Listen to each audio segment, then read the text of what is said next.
Bruce, you must have something really good too. Of course I do. It's Bruce Danielson, and I guess I'm here to entertain you too.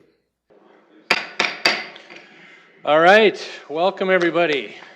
First meetings of 2020. Hope everybody had a good holiday season. We'll call this informational meeting for Tuesday, January 7th, 2020 to order. We will start the meeting with City Council open discussion. And does anybody have any open discussion? Councilor Staley. Two items. First of all, I'm not going to be able to make the mayor's meeting. The public may or may not know, but every week, on the weeks that we have meetings, on Friday mornings, the mayor's staff meets with council members. 3 council members and the mayor are allowed to go. And so anyway, I'm going to the Lutheran Social Service event. They're having something to help us understand how they're integrating new people into our culture. On Friday morning, I thought that would be very beneficial. So I won't be able to go, so if anyone here would like to take my place, let me know. Secondly, unfortunately, we got the news through the media reports today of a young woman who lost her life. And I received feedback from constituents saying that, hey, maybe we need to do something to help bring more awareness to safety, to people in their neighborhoods, people on the side of the road, whatever, car safety. So I immediately reached out to our city staff, and they contacted the chief of police, who then contacted Erica Beck, our chief of staff, and we're going to have a meeting with her Friday morning at 9:30 to talk about where we've been with this and where we can go. Is it giving some type of karate classes? I don't know. We're going to brainstorm, and Janet Brecky has agreed to come. Councilor Starr thought he might come. There's room for one more council member if you're interested in coming at 9:30 to talk about this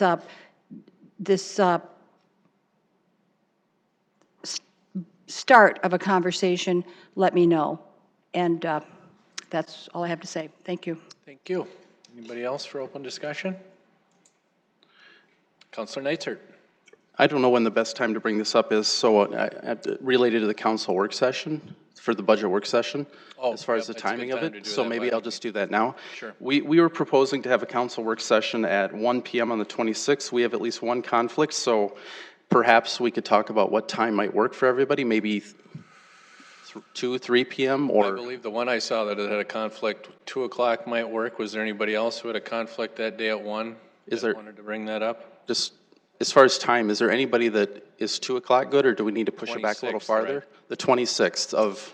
It's a Wednesday? It is January 26th, which is... February 26th, right? Yep. February, I'm sorry.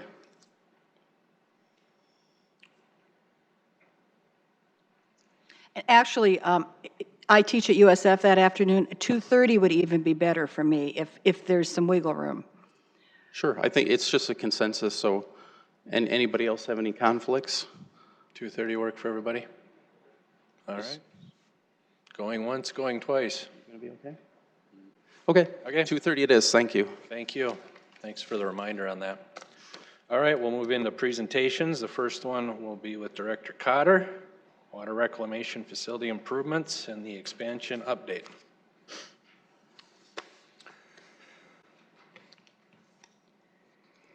Welcome. Happy New Year. Happy New Year to you. Thank you for having us.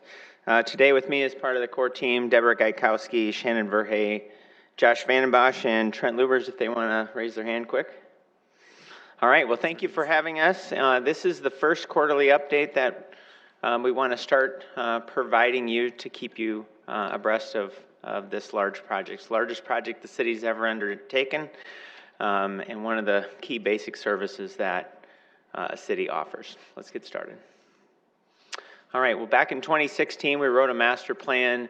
The framework that came out of that master plan was the continued population growth. We've got aging infrastructure and anticipating future regulations that really drove the need for writing the master plan and laying out a prioritized schedule to make sure our plant and collection system will be positioned for receiving the growth. This is just an image of one of the public outreach pieces that we provided you and the public to understand the key drivers of why we're doing this project. So, all right, general project scope. We've got a list of improvements that we have to do to the existing plant that was built in the very early 80s. That's operated very well. In a very logical manner. It's also, we had great forefathers that secured about 400 acres of land in the northeast part of the city to not only provide a substantial buffer, but also room for expansion. The existing facility will be rehabilitated and necessary replacements will be done. There's a number of hydraulic improvements we need to make, and then ultimately improve our effluent quality. These improvements will constitute about 25% of the budget. The large part of the budget is really to increase the capacity by almost 50%. So we'll be going from those top two numbers, a rated capacity of 21 million gallons a day up to 30.1 million gallons per day. All right, this is just, wanted to give you an overview of the plant. Certainly don't need to take you through all the intricacies of the plant, but for those of you, and many of you have been out there to tour, the administration building's right on the west side. And then wastewater, all the wastewater comes into the building right next to that administration building today, which is called the Headworks. And that's really where all the gravel and rags and anything that's inorganic gets separated out. And then the wastewater leaves the plant in two ways. There's the solids will go down that center train, and those solids will get thickened and ultimately stabilized and applied to farmers' fields as a soil amendment. The clear liquid goes off into different treatment trains. The biology breaks it down and then ultimately gets filtered, chemically treated, and then released out to the Big Sioux River. Here's the overall schedule. So right now we're in the midst of developing the conceptual design and preliminary design. We anticipate having our really 15% conceptual design done by March of this year, and we'll also price out the recommended improvements. We're going to be in design really for the next all of 2020, and then once we set the priority of the design improvements, we'll take those into detailed design. We anticipate being under construction in about the second quarter of 2021 with the anticipation of completing the project by 2024.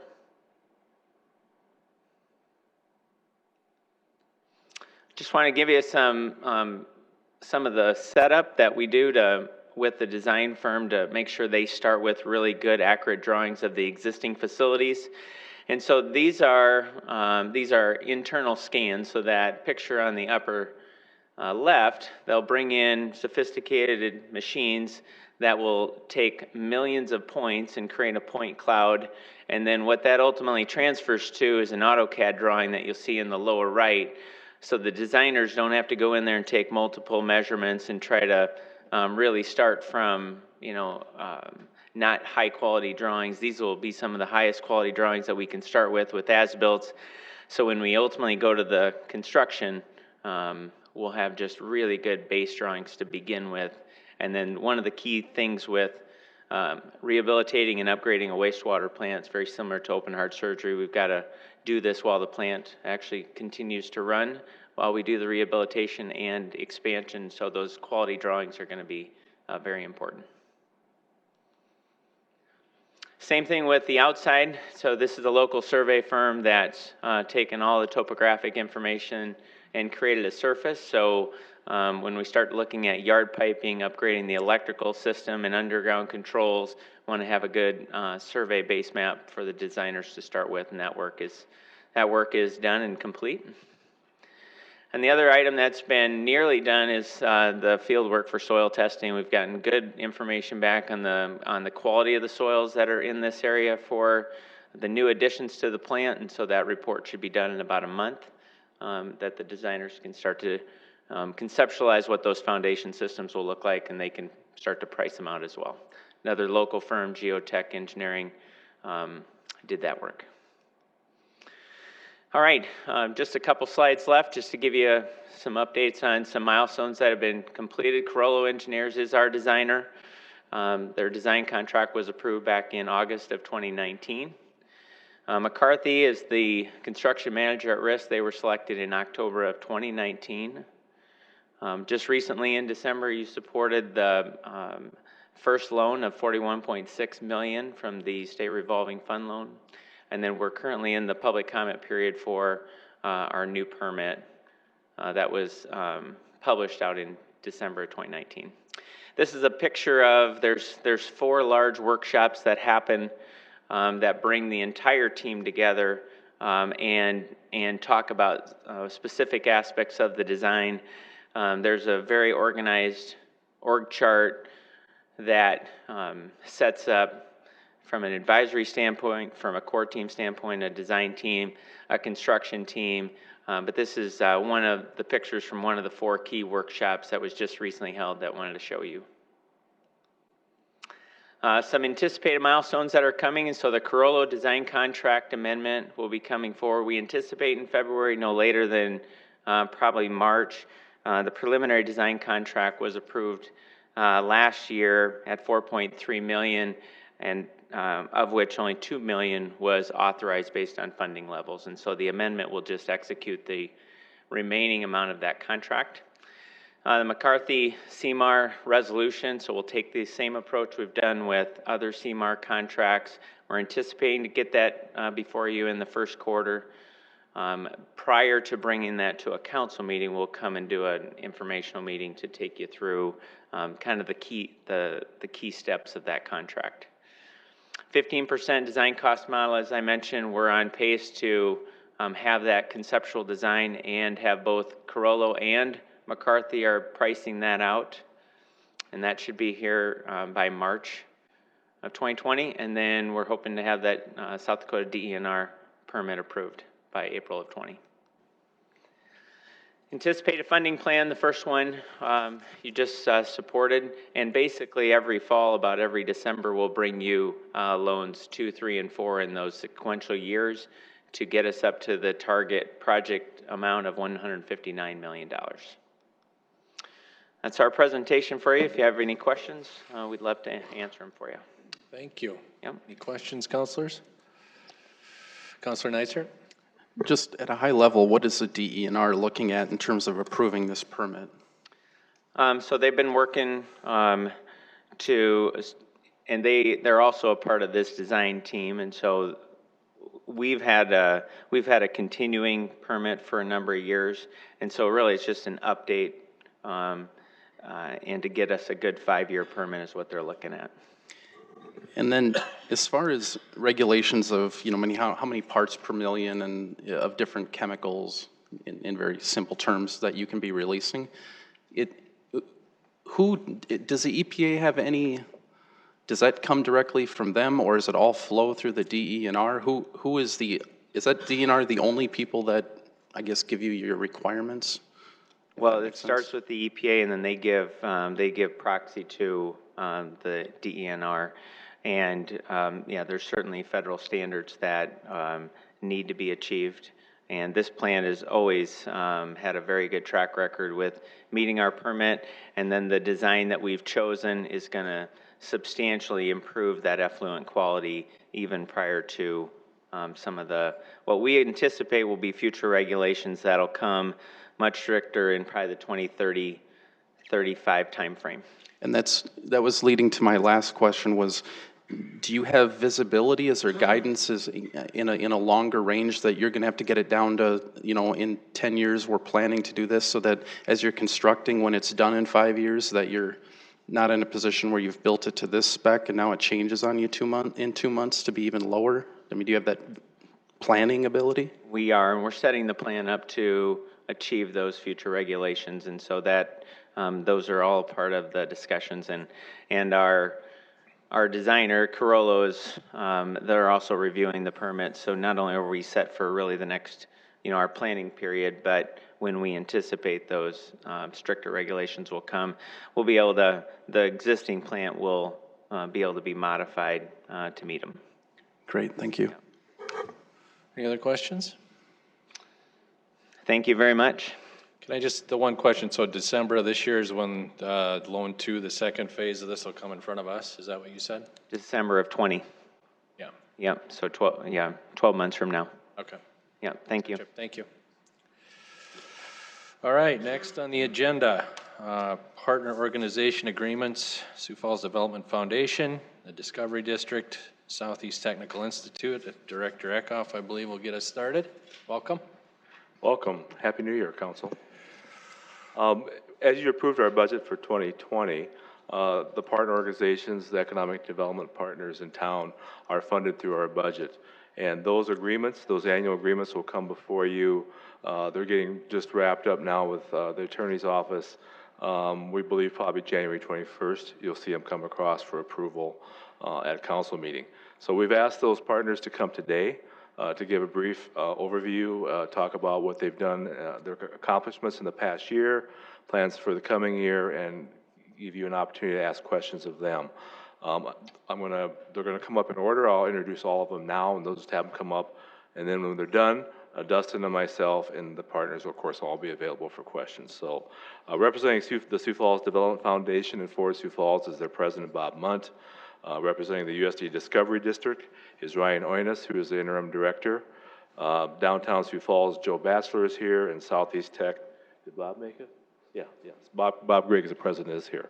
So with that, I'll have Bob start us off. Welcome. Thank you. Thank you, Jeff. I appreciate the introduction and appreciate all of you being here this evening.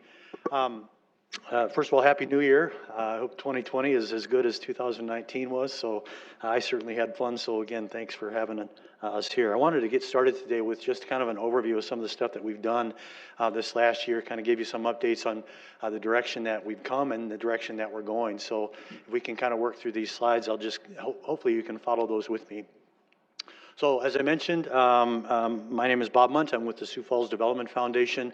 We have a team of individuals who is working to promote Sioux Falls, to build Sioux Falls, to grow Sioux Falls in a positive direction. So a lot of the things that we've dealt with over this last year have been getting things in place for us to do some marketing as we move forward. So if we can go to the next slide, I'll start the presentation there.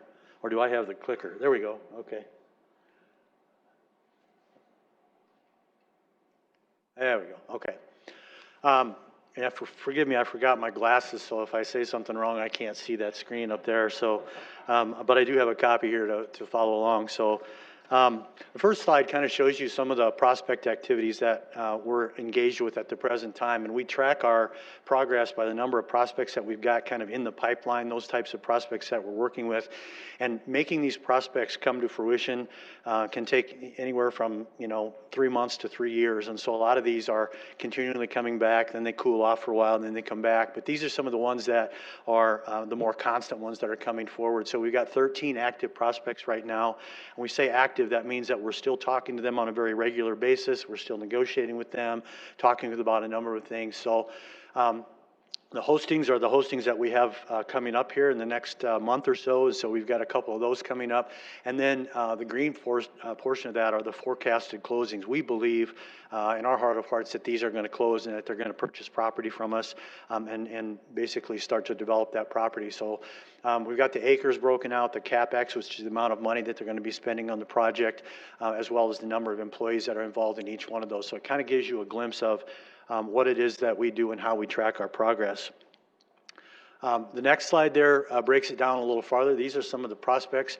We use code names on the prospects because we can't use their real names. So we have them coded in our office, and so we refer to them by the codes. And this kind of tells you a little bit about the number of acres that they're looking at purchasing, the number of employees associated with that, and also, again, the CapEx numbers that are associated with their development. Sometimes they give us those numbers, and sometimes they don't. So we'll ask them for those numbers, and if they give them to us, great. If they don't, we have to proceed without them. Another kind of glimpse of some of the prospects that are kind of some of those 13 that are active at this particular point in time, but we don't anticipate them closing in the near future in the next 90 days. These are listed as kind of ongoing projects that we continually monitor. So that's how we keep track of those. Again, you can see them by acres, CapEx, and the employee counts. This shows the southern portion of Foundation Park. These are the active lots that we've got right now. The three sold lots are shown up there. Lot 4 is under option at the present time. If we go to the next slide, this is the piece that we own in the northwest corner of Sioux Falls, north of Walmart. And so that particular piece is also under option at the present time. So we're working with the client to close that option. We have a piece out on East Benson Road that's under option at the present time. Again, these are the ones that we think are going to close in the next 90 to 120 days. And so that's an active prospect for us. As well as in Foundation Park, the southern part, we've got some options on a couple of different pieces there. These are companies, again, that we anticipate will close in the next 90 to 120 days. But again, when I say that with a kind of a grain of salt, because they can come back at any point in time and basically say, we need to rethink this or whatever. So I show you this just to kind of show the activity that's out there in the lots that have interest at the present time. So you can see we're pretty active from that perspective in marketing those, and I'll talk a little bit about the marketing aspects of it a little bit later, but these are some of the active prospects and the active pieces that we have out there right now. One of the other charges that we have is existing business and industry, and really paying attention to our existing businesses and industries and what they're doing and growing and how they're expanding. And so this gives you kind of a snapshot of, and I think this is the right slide, a snapshot of where we are with that. You can see from our goal perspective, we wanted to reach 125 businesses with our retention visits this year. We got 127 visits in, and so we've surpassed that goal. The right side on the upper right talks to you a little bit about the prospects that have come out of this. So by going out and talking to our existing industries and our existing people, they talk to us about expansion opportunities and potential that they have, whether they need to expand in their existing location or whether they want to expand in an alternative location, be it our property or some other realtor's property. We work with them on that. There's 14 of them out there for that. And then I think there's 5 of them that we're looking at that we consider to be red flags. And these are companies that have expressed some issues, some problems that might cause them to either lay off people, may look at merging, those types of things. So they are red flags, and we work with them to try and get them to remedy those issues and to stay here as employers here in Sioux Falls. The bottom slide kind of talks to you a little bit about by industry sector. Most of them that we call on, again, are in that trade, the manufacturing sector, because that's really the types of groups that we deal in. This tells you, again, a little bit more about the retention visits. The right side there, the assistance that a lot of them want to get. Government services is big, wanting to, who do they talk to about planning and zoning? Who do they talk to about sewer issues? Who do they talk to about moving a fire hydrant out in front of their building? I mean, those are types of things that we then refer back to city staff, and we then monitor and work with them to do those things. Other issues that we come across quite frequently, workforce services, that's no surprise to anyone. Advocacy, talking about, how can they work with the legislature or whatever in trying to pass legislation that's beneficial to them, those types of things. And those are the types of things that we refer on to the chamber and their advocacy groups there. And then the bottom part, again, breaks it down kind of by industry sector and who we're talking to in those particular areas. Moving on to workforce, and all of you know workforce is a huge priority in this community, and we're at the tip of the spear on that. So we're really trying to make some headway on that. Apologize for the small type on this, but we've hired, as you all know, Denise Gazzetta and Sarah Gillis, and they've been working with us to really implement the programs that we really want to try and open up and fill that pipeline of people coming to and looking at Sioux Falls for employment. So when you look at our programming, we have 3 basic areas: talent attraction, which is pulling in talent from outside the Sioux Falls region; talent development, which is looking inside Sioux Falls. How do we work with our high schools? How do we work with our colleges? How do we work with our special populations in getting them into the workforce? So a lot of our programs are geared towards getting people that may not be in the workforce into the workforce, but also our future workforce, the high school kids, the college kids that are wondering what is it that they can do. We want to make sure that they know they can find a job here in Sioux Falls, and it's a good paying job. And then the business partnership. So much of what we do is based on partnerships with our other business community and looking at what are the best practices that are out there in terms of, creating a culture within your organization, the types of benefits that might be attracting people to their companies, really getting them together on a fairly regular basis through our recruitment council and through our WIN and Workforce Summit to talk about those ideas and to share those best practices ideas amongst themselves and trying to get those particular ideas more well-rounded.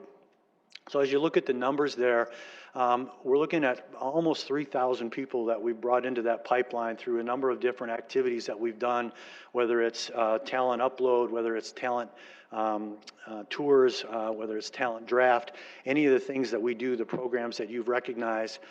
Those are the types of programs and activities that we do to get them here, to connect them then with those employers.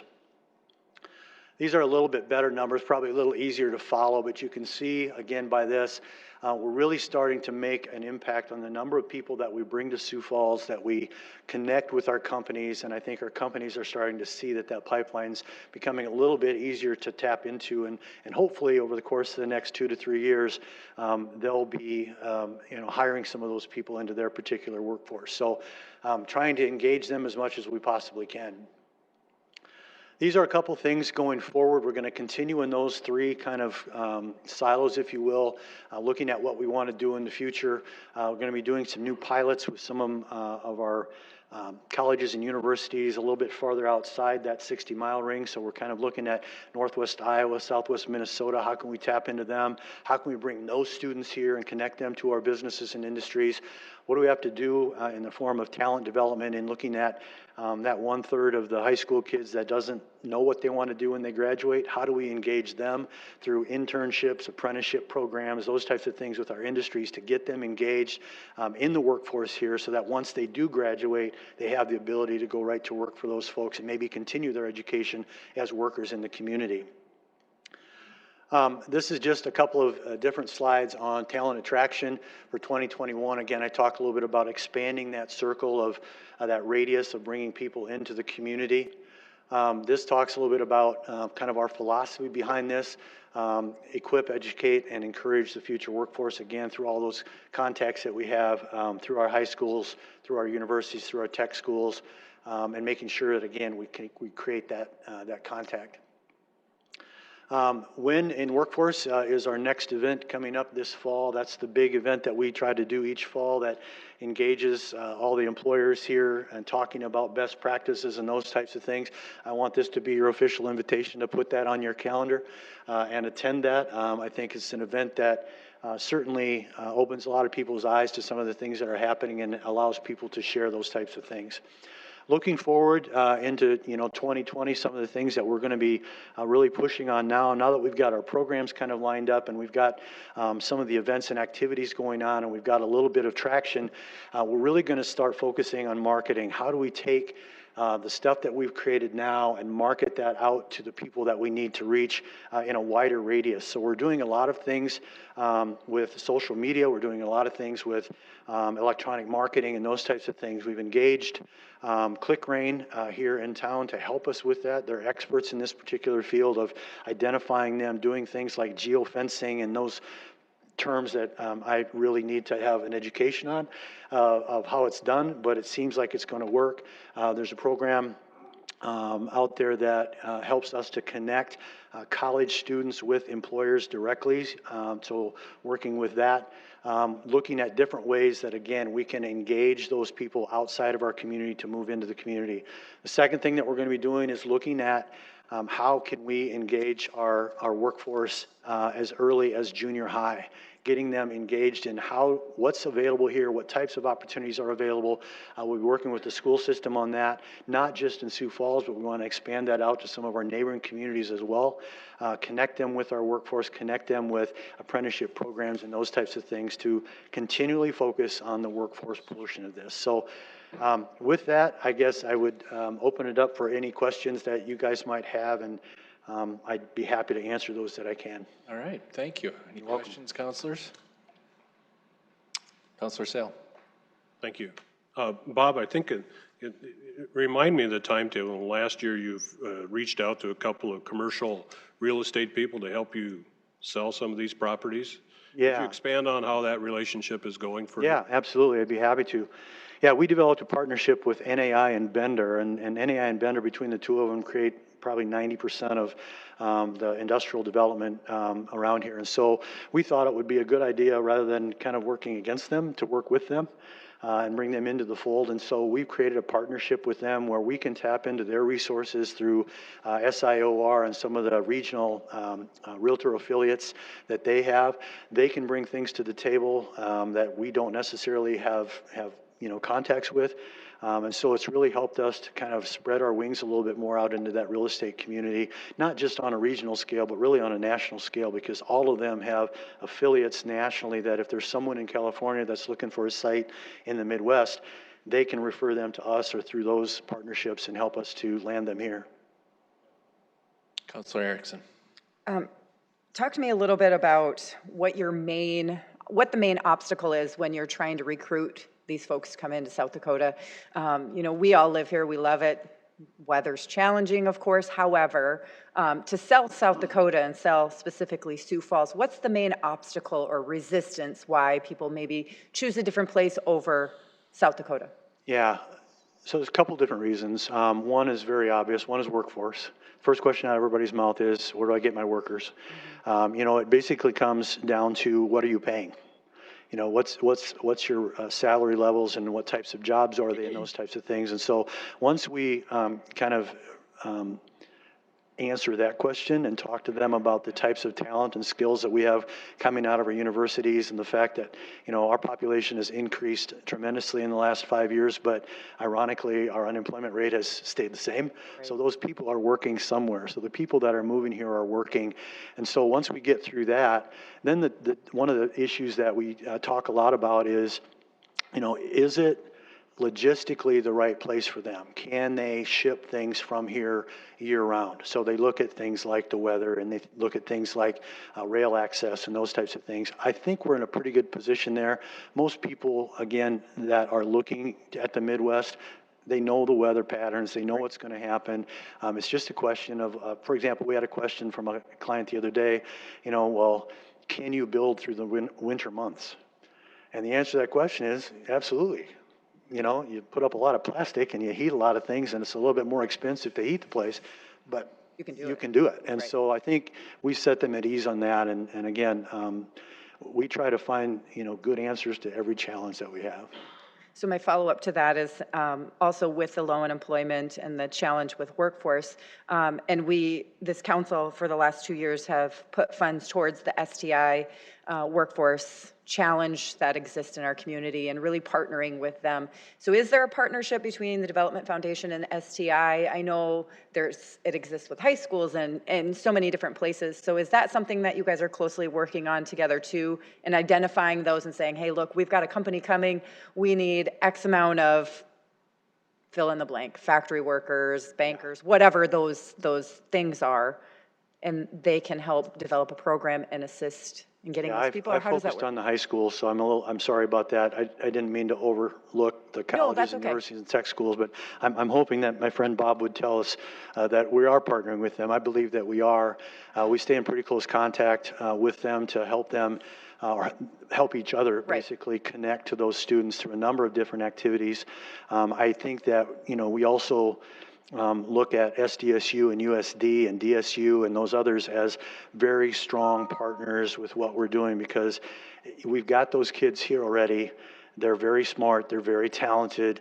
We just have to work at how do we keep them here. So plugging them in while they're in those colleges and universities and tech schools into those companies, I think is the key to keep them here. Because once they start working here, then they stop looking at, the sunnier climates and things like that. It's a way for them to kind of get into the workforce. And once they do, I think the majority of our companies treat them pretty well. Right. Yeah, thank you very much. And it's, how you describe that, truly what you do in your area is a regional impact. It's not just about Sioux Falls. I know it is the Sioux Falls Development Foundation, but it makes a regional impact because not everyone lives in Sioux Falls. They may live in a neighboring community or have a spouse working in a different community as well. And so it really is about the region as a whole and what's good for the whole state. So thank you. Appreciate it. Yeah, you're welcome. Just one more comment on that. I think, it used to be that you know, it was easy to pull kids off the farm to come and work in the cities, right? Well, we don't have very many farms anymore, and a lot of those kids are not there. And so we have to come up with other alternatives. And one of those, of course, is working with our educational institutions within a 60-mile, 120-mile radius, whatever it might be. Yeah, you're welcome. Anybody else? Counselor Staley.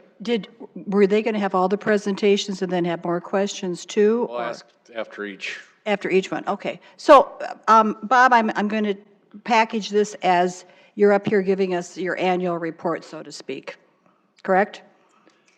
Yes. Yes, okay. And we are, you are getting $275,000 of the taxpayers' money in your program, correct? That's correct. Yes, okay. So I am, I've got a concern, Bob, and this is the time to bring this up.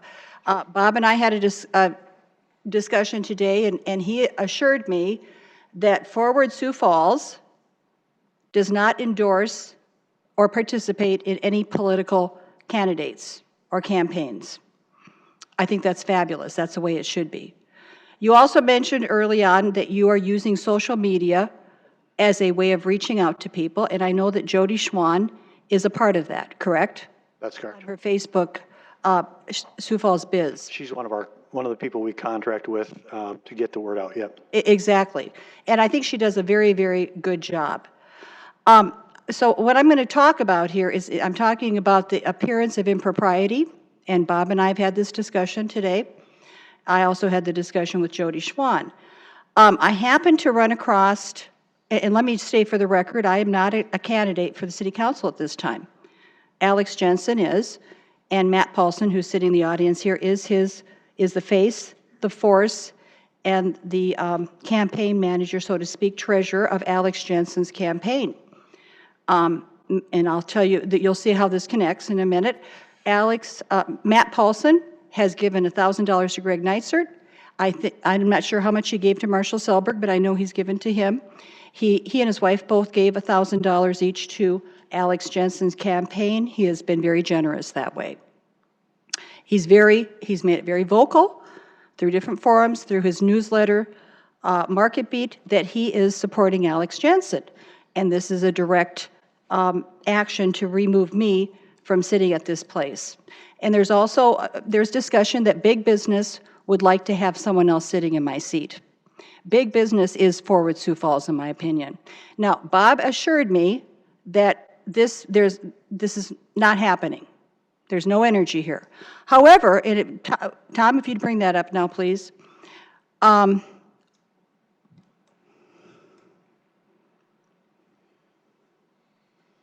then, do you have the whole article there? Well, the pieces, so they've got Matt Paulson featured on this, and I saw this yesterday, and he's also mentioning Alex Jensen, that he's supporting him.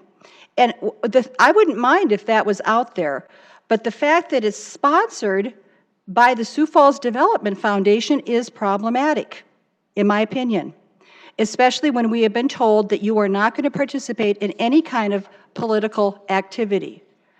I asked Bob this morning to remove this until after the election, just to show the citizens that they've got $275,000 invested in this.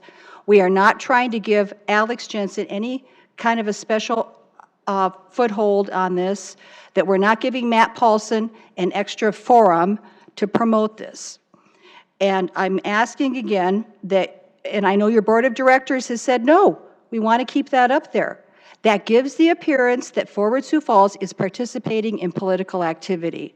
So I wanted to say this for the record. I think that it would be an act of integrity for you to take that down. And if someone else jumps in the race, we don't know who's going to be in the race, but for you to allow that to be running, I guess, since November. I only saw it yesterday, but I've talked to other people about this. They agree that this gives the appearance that you're letting Alex Jensen through Matt Paulson be promoted. So again, I'm going to ask you as a taxpayer-funded entity to do that. To take the full article down? I would say take the full article down. And I think, I'm saying it now, but there's no harm done if you put it back up in May when it's all done. Okay. Mr. Chair, Yes, Councilor Erickson. I just like to say a couple of words. Sorry, I don't mean to interrupt Sorry, you. go ahead. I find it very inappropriate that a counselor is trying to use a seat to intimidate someone from not running. At the end of the day, it's also very completely inappropriate for an elected official to use their office to demand removal of an article featuring a private citizen. I know the private citizen is here. I'd welcome him to come forward if he'd like to defend himself, if he's going to be brought forward in this manner. The First Amendment is there to protect the freedom, the free press from intimidation and bullying of government, let alone a government official. And so I would encourage you to make the decision based on what you want to do, but I certainly stand for the First Amendment and your freedom of speech to write how you feel necessary. You're not writing about a candidate. And I also feel it very inappropriate that we're now bringing a council race into this forum versus talking about the great things that you're doing for our community. Talking about the great things, I'm not finished. Talking about the great things that we're doing for our community and all the work that you're trying to impact with economic development, bringing jobs in. We've just changed the whole complete narrative on something that is very inappropriate in my opinion. I stand for the freedom of speech, and I hope that you would too. And if Matt would like to come forward and say something, I welcome you to do that. I know that's out of norm. I'd ask my counselor colleague friends to allow that to happen. We don't fund your whole budget. We don't fund anywhere near your whole budget. And part of the reason why things were changed around in government, this is me speaking, I'm not speaking on behalf of the administration, is simply to let you do the economic development and grow Sioux Falls and do great things. The story that's out there is about someone who has done wonderful things in our community that's a private citizen. Why politicize that? That's my 2 cents, and I find this very inappropriate. Mr. Chair, and I find it very... Hold on. Okay. Go ahead. Counselor Erickson, you have also donated to Alex Sure Jensen's have. campaign. So if we talk about inappropriateness, that's a whole nother story. But I'm talking about Speech. $275,000, and we've been told they do not participate in political activity. They aren't. And Dean Naser assured me of that earlier before he left as well, that you are totally neutral on that. I'm just saying that this, when we're talking about what you're doing, the activity and the outreach, I think this is a very appropriate discussion to have. And I don't think, Counselor Erickson, respectfully, I would say I don't think that you are can be impartial on this because you have already funded and hosted a fundraiser for Alex Jensen. I've given a lot of money to a lot of people over the years. Let's that take a wish little breather here, and to do Mr. it. Munt, do you have anything you want to add at this point? Sorry to get you caught in all this. First of all, it certainly was not our intent to be political at all. We are not political. We don't want to be because of this very reason, right? So, that's something that, probably slipped through me. I probably should have caught that, but I didn't see it really as a threat to anybody. Again, I take responsibility. I'll put that on my shoulders. We'll look at our policies and we'll look at how we might be able to keep it from happening. But I did want to say that, we do contract with Jody Schwan to run our content related to workforce, some of those things. She's part of our program. It's really, though, to highlight higher education and the relationship of higher education and education in general to workforce. And in doing that, we've developed a series of articles where we're working with South Dakota State University, USD, DSU, Augustana, the University of Sioux Falls, Southeast Tech, and we'll expand that to other colleges and universities, talking about how they have generated workforce for us and how they're going to continue to do that in the future. As part of that, we highlight people who have been successful from those programs, and Matt was one of those programs or people that was successful from DSU, and we worked with DSU to identify the person. We had no political intent at all in mind. This actually came out back in November, and so again, our intent, Councilor Staley, was not to do anything to harm anybody or to benefit anybody other than to spread the word that we're being successful in bringing very smart, talented people back here to this community, and that was the intent. So we had no ill intended, and we can talk, I guess, as a board about how we want to, affect things going forward or change things going forward, but again, we're going to continue to promote the relationship that we have between colleges, universities, and businesses. And, you know, obviously this is a lesson to me that I need to be a little bit more sensitive to what it might mean to other people. So I apologize to you on that, and I'll do everything I can going forward to make that not an issue. Counselor Kiley.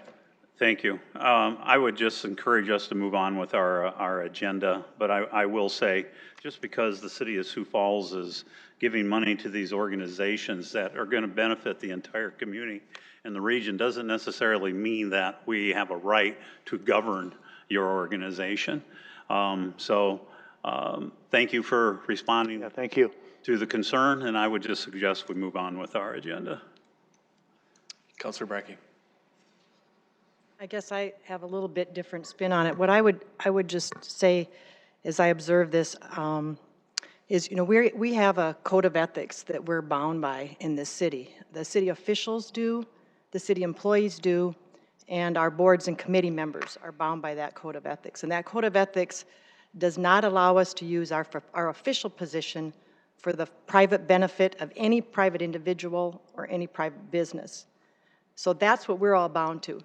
As it applies to these different organizations, our partner organizations, Sioux Falls Development Foundation, the USD Discovery District, Downtown Sioux Falls, Southeast Technical Institute, while that code of ethics doesn't apply to them, if they're coming to this entity and they're part of their funding, you know, the sitting board, the sitting city council is responsible for that funding. I think it's just a matter of judgment and discretion, you know, how much you want to get involved in the political activity and then come before the board. Like in this situation, you've got a seated council member who, whether she runs or not, you know, is responsible for doing her job and finishing her term, you know, as she sees fit. I mean, it makes it pretty difficult, you know, when you've got an entity out there attacking you, for you to be objective in how you handle that entity when they come forward and then are asking you as you vote for city money. If I was heading up any one of these entities, I would endeavor to try to stay out of the politics of it as best I could, which is what you just said you would do and had every intent of doing. And I really do think you stumbled into this. But that is going on. That activity is going on. There's active politics going on, and it's heating up because of this. So I'm glad this came out right now, because I mean, I don't think that, again, the ethics doesn't apply to these partner organizations. However, I would say, you know, I would suggest that you might be wary of wanting to step into that, because this is the exact kind of thing that's going to be happening. I know if it was me, and 2 years from now as I was running, and you know, the USD Discovery District decided that I was going to have a bullseye on me, they were going to use their forum in that capacity, in their official capacity, to attack me. It'd be pretty hard to be objective when they come up and want funding from me. I mean, I would try to be and do the best thing. And I'm sorry that, you know, this became this kind of a discussion, but I think it's probably a good thing, and that, you know, if people are more tuned into it, more dialed into it, that's going on, that's all for the better. Yeah, I truly do appreciate the feedback. Again, that shot way over my head until it was pointed out to me this morning, and you know, we're going to do a better job. We'll have to look at some of our policies and procedures. We do have a code of ethics, just like you guys do, and a conflict of interest policy and all those types of things. We just need to take a look at our policies to keep this from happening in the future. So consider my hand slapped here, and we'll try to do a better job of that in the future. Okay, well, if we're going to stick to this, we'll keep going around here a little bit. I would say that thank you. Again, we'll try to keep it on everything else as well, but I understand the gentleman who's been brought into this too is here, and I would encourage him to stick around. We do have public input after every meeting too, if you have something to say as well. So Councilor Erickson, you are next. First of all, this was an article, a feel-good, positive article on a private citizen who's done great things that came out of DSU, which you partner with. This was not an attack on anyone. This was a positive article who happens to be the treasurer of someone. Now, we all have treasurers. Does that mean that treasurer should or should not have that article out? You guys decide going forward. Yeah. And you said you would. There was no attack or mention of any ill will in any of this. And I also want to remind everyone that there is a precedent already set that a high-up chamber member was the chair of a mayoral campaign this last go-around. So there is a precedent set in many ways for this already. And so while you make that decision on your own, My intent through all of this, and I apologize for getting emotional, is that we have to protect the freedom of speech and the freedom of press. Period. End of story. Thank you for your time. I appreciate that. I appreciate all your time. I appreciate your support. I've been here a year and a half now. This is an awesome community to work in compared to the other communities I've come from, and I would not want to be anywhere else. So thank you very much for all of your support over the last year and a half. We're going to continue to make things happen. So thanks again for your support. I believe Counselor Kiley might have one more thing for you. Yes, I do. And I just, it is so unfortunate that the word attack was used not once but twice. This was not an attack article against anybody. It was, and I had to scan this article 4 different times to even find the name Alex Jensen. It says, the question that was presented to Matt was, what do your days as an entrepreneur look like? And how did your education prepare you for your career? There's much dialogue, but this is the sentence where Alex is referenced.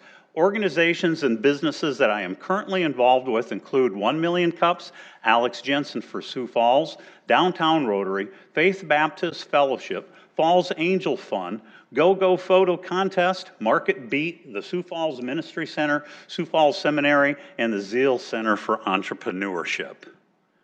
There's no attack there. And this is an article about an individual that, and I do agree with Councilor Erickson, I'm not going to start meddling in freedom of speech issues. And once again, I encourage us to move forward and stay on task here. This is a stretch. Counselor Brecky. I think I need to make clear what my reference to attack was. My reference to attack was I singled out USD Discovery District as an entity that is part of our agenda today, and this is one of the agreements that's going to be coming forward. And I am, Matt has been actively involved in an attack for months now. And when that agreement comes forward, I don't know how I look at that without looking at that more critically. I mean, I just wonder about someone in that position, the I would say that appearance of impropriety in that. they just hired a new person for the Discovery District, so Mark Brown is his name if you read the article in the paper. So I'm excited about Mark coming in. I think he's got some great qualifications, but I certainly understand, Councilor Brecky, what you're discussing. Again, Okay. we'll have conversations about that. All right. Thank Thank you you very guys much. very much. Appreciate it. Appreciate it. All right, who's next on the rotation?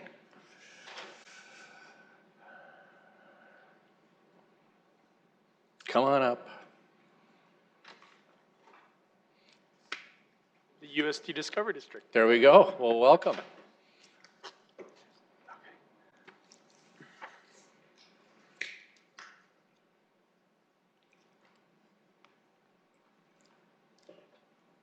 There we go.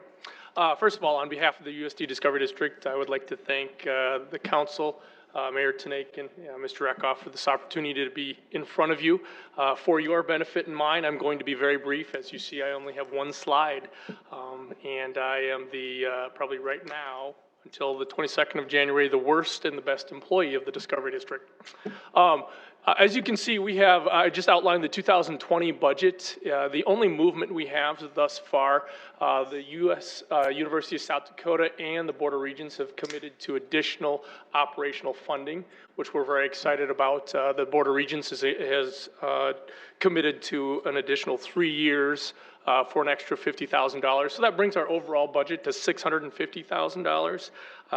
The asterisk, or the only exception, is we have an ag lease. If any of you have driven around the Discovery District, we've got beans right now. However, that is a little dynamic because as we start to build out, some of those beans will be taken. So we'll have to realize less revenue from that farmer. Infrastructure update, again, I think 10 days into Mayor Tenakin's tenure, he committed or helped commit additional dollars for infrastructure, which we're very thankful for. As project number 1 moves forward, what we're doing is putting streets and ultimately asphalt on those streets around that particular project. And now currently, if you've driven out there, we've got some temporary construction roads. We've drawn down approximately 400, and I can give you an approximate now, $453,147 of those.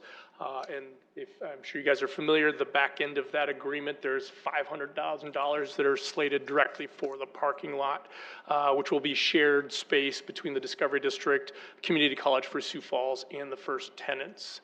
So we have additional $100,000 from Forward Sioux Falls for this particular year. And then also $128,000 remaining of an EDA grant that we received, which were required matching dollars. So in all, we'll be in that 1.8, 1.9, minus not including the EDA dollars, which helped us finish Francis and Nobel, which is the street that, so people can now drive directly from Walmart into the Community College for Sioux Falls, as well as the utilities and everything but asphalt for Francis and Haynes Street, which are the surrounding streets around the project. And then phase 2B, which will be the remaining 1.5 from the city, as well as the remaining EDA dollars will be curb surfacing and streetscape, which will all go in around the new project. So project update, this is information that I've been given basically on a week-to-week basis. We have a weekly project call. The new multi-tenant building and manufacturing building, there's going to be about 132,000 square feet, which is increased from 126,000 square feet. The primary difference is the manufacturing building will not be a core and shell. They're actually going to build out most of that right away. So, and as Mr. Munt alluded to, or he kind of stole some of my thunder there, Mr. Munt, but I believe we have a new leader as of January 22nd. So I will not be the only employee of the Discovery District. So very exciting. Okay, you ready for some questions? If anybody has any, counselors? A little quieter this time around. All right, thank you. Thank you. And who do we have? Downtown Sioux Falls, are you up, Joe?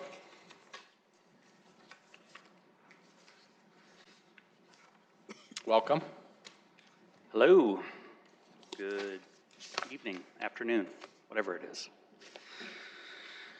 Well, thank you for the opportunity to present to you today. I'm just going to give a real brief recap of what DTSF is all about.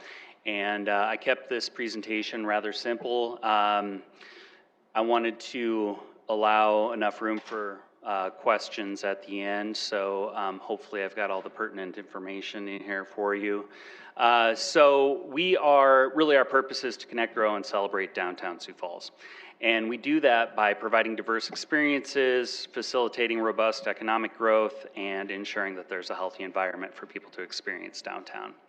We have a number of programs that we do that through. We have a number of pillars that we advocate for: compact mixed-use development, walkability, great public spaces are a few of the things that are really key to fostering a great downtown environment. And beyond that, we provide a lot of business support through our business membership kind of division within downtown Sioux Falls. And we also have the Downtown Economic Development Incentive Fund that allows us to do some new things,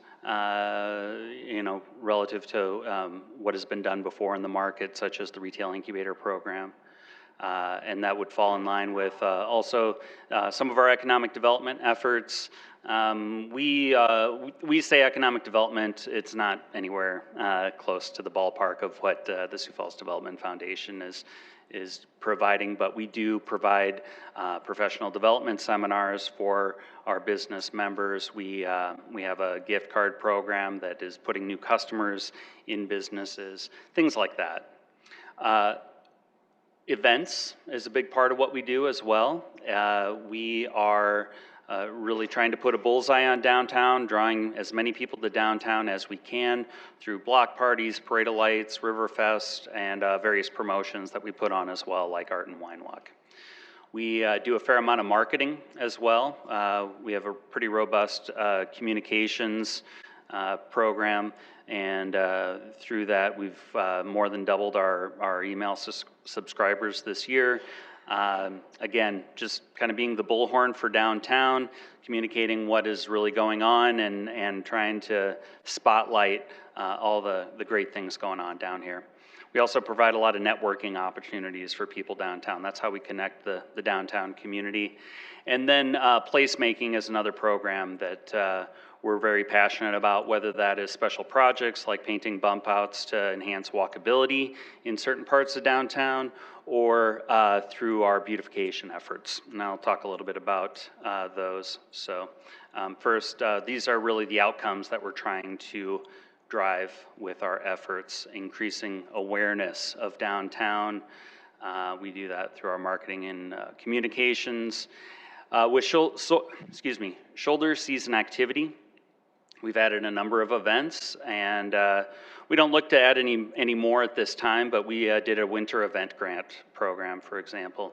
And from that, the Boys and Girls Club stepped up, submitted an application, and have since launched the Winter Carnival. And it's been very successful. We're doing another year of that. We hope that that's an event that will continue for many years to come.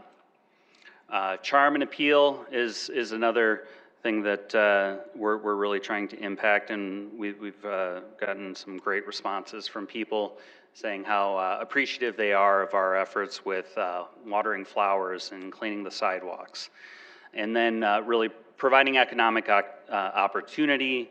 You know, we want this to be the place where people do business. And so that's certainly an outcome that we want to try to affect.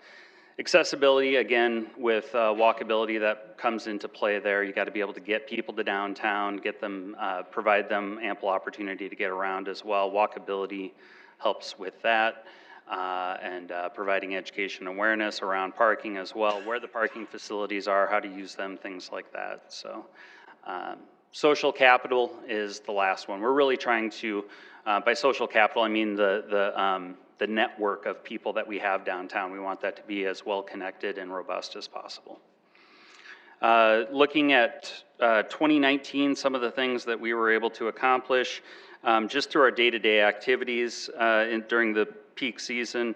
You know, we move about over 300 pounds of dirt and waste per week with our sidewalk sweeper.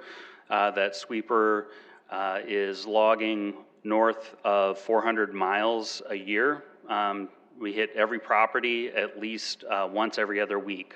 So doing our best to keep the sidewalks as clean as possible. We have 180 flower baskets and planters that we water every single day in the summertime.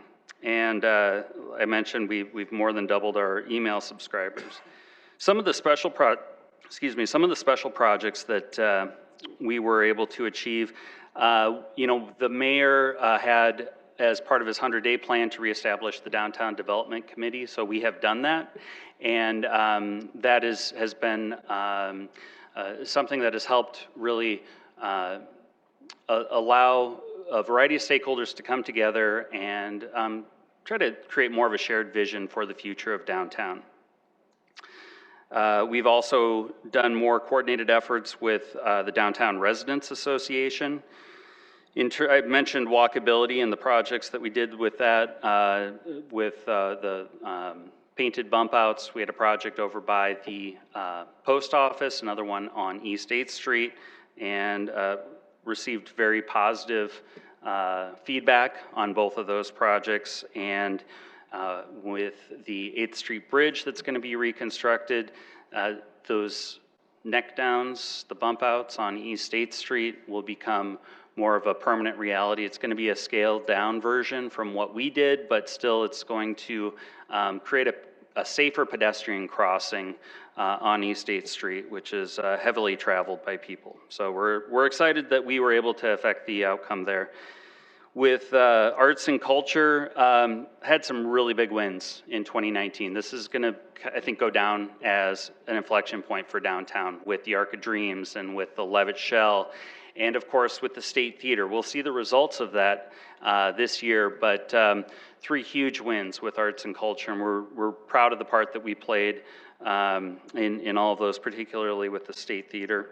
But 3 great arts and cultural projects for downtown that benefit the whole community. You know, I've mentioned the bump outs. That's an example of how we were able to affect change in terms of capital improvement. Another one, a couple years back, we did a pop-up dog park. We're seeing that we're going to have a permanent dog park in downtown now as well, and that enhances just the livability of downtown. Something that's essential to creating a vibrant downtown is having a nice balance between the amount of people that work downtown and the amount of people that live downtown. And then digital engagement, we just launched our DTSF Digital Passport. We have another phase coming out with that. But that's really going to be a great pipeline for connecting people to downtown, giving them new ways to engage with downtown, and we're looking to incorporate arts, culture, history within the app, you know, and really celebrate those aspects of our community. And then lastly, with retail growth, we have we hosted a professional development seminar back in September, bringing in a consultant that normally would charge thousands of dollars for a client. We were able to bring that price down to $100 for our members to be able to participate in that. And so we're looking to do more efforts like that, really develop the skill set of our members, of the businesses downtown, so that they can be the best business owners, managers that they can possibly be. And then through our events, you know, we were able to bring in, we figure, about 100,000 people to downtown this past year, which creates an economic impact of about $3 million.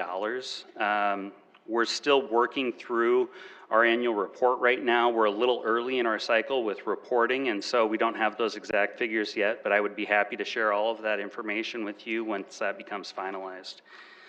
And looking ahead, you know, we're going to be doing a lot of the same stuff in 2020. We're looking to really create more alignment with the city on what the 2025 plan action items are.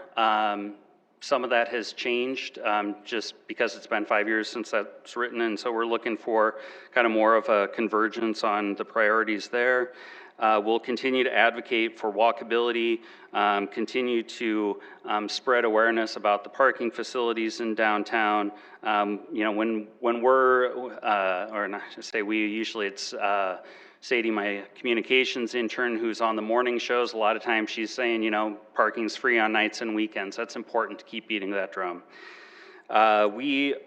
One thing that I'm really excited about coming up in 2020 is that we're looking to make more of an impact with arts and culture, and so we're looking to introduce an arts program for downtown. And we have some things in the works. We need to kind of see how some things play out because we do have a grant application in. We want to see what the results of that are first, but I'm hoping by this time in 2021 I'll be able to share those results out with all of you. And then just really amplify our beautification and marketing efforts. You know, the Cleaning Green team is kind of a core function of DTSF, and so whatever we can do to really enhance that visitor experience to downtown, make it as inviting of a place as possible for people, you know, those are things that people remember, visitors remember when they come here. So we want to make sure that we're putting the best foot forward for downtown with those efforts. And I guess with that, I've been talking for a while. I'll just pause and open it up to any questions that you might have. All right, appreciate the presentation. Questions, councilors? Councilor Erickson? No real questions.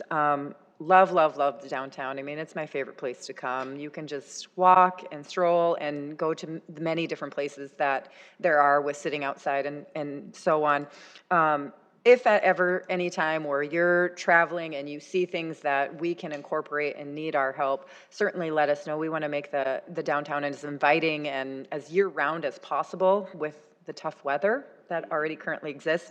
And so I appreciate the effort with downtown Sioux Falls too, trying to incorporate Winter Fest. I don't know if that's the right word or not, but the ice and just things to try to keep people coming downtown even in those winter months. So thanks for all you do for downtown. Absolutely, I appreciate that. Councilor Neitzer? I'll try to make it rapid fire. I have more than 3, so I'll do a few and defer. Have you, being in a few communities recently, and of course this was down south, had an opportunity to try Lime and some of those other scooters and things. Now, we would probably need some enabling ordinances for that, but I mean, what do you think about something like that? Have you guys given it thought? It's been brought up. We haven't really given it a whole lot of thought. There are definitely pros and cons with it. The typical lament is that they litter the sidewalks. So that's probably going to be the big issue to figure out how to manage. But I think it'd be great to be able to have something like that. I think anything that you can do to enhance mobility and do it in an affordable way is only a value add for downtown. That was probably one of the biggest cons that we saw down there, is they were just kind of everywhere. And there's some where they're kind of in a fixed location, but many of them, the model is you just, wherever you stop. And so they'd be just laying on the sidewalk, and it can be a little messy. But have you gotten feedback on a road diet, the second phase of the road diet on Main Avenue? What people think? I know business owners were looking forward to it. So maybe a little early, but. Yeah, I haven't really heard a whole lot of feedback on that. I think maybe it's because it sort of feels like old hat a little bit now. It's like we've had the main section of Main Avenue done for a while, but yeah, I can ask around with some of the property owners on that stretch. It might take a little bit before it really starts to kind of engage. Future of the trolley? So trolley is funded through 2022, I believe. Yeah, 2022. Okay. And so we operate that during the summertime. It's a partnership through the 5 sponsors, and then Stellar Limousine is the operator. We're basically the facilitator, the financial agent, if you will. Okay, and you have secure funding for at least a few more years for now. Correct. Finally, turnover and vacancy of office and commercial, how does that look right now in downtown based on what you want to see? Class B and C would be have the highest vacancy rates. I think we're close to 20%. I'm not sure the exact vacancy rate. Class A fills up pretty fast. I think that's more in the 8% range, 7-8%, and retail is very low. We don't track retail as closely as I would like to because we don't have a really great method for doing that. But when a business closes down, it doesn't stay empty for very long. I think a lot of times you see a new business up and operating within that space within 3 months. Okay, great, thanks. Councilor Brecky?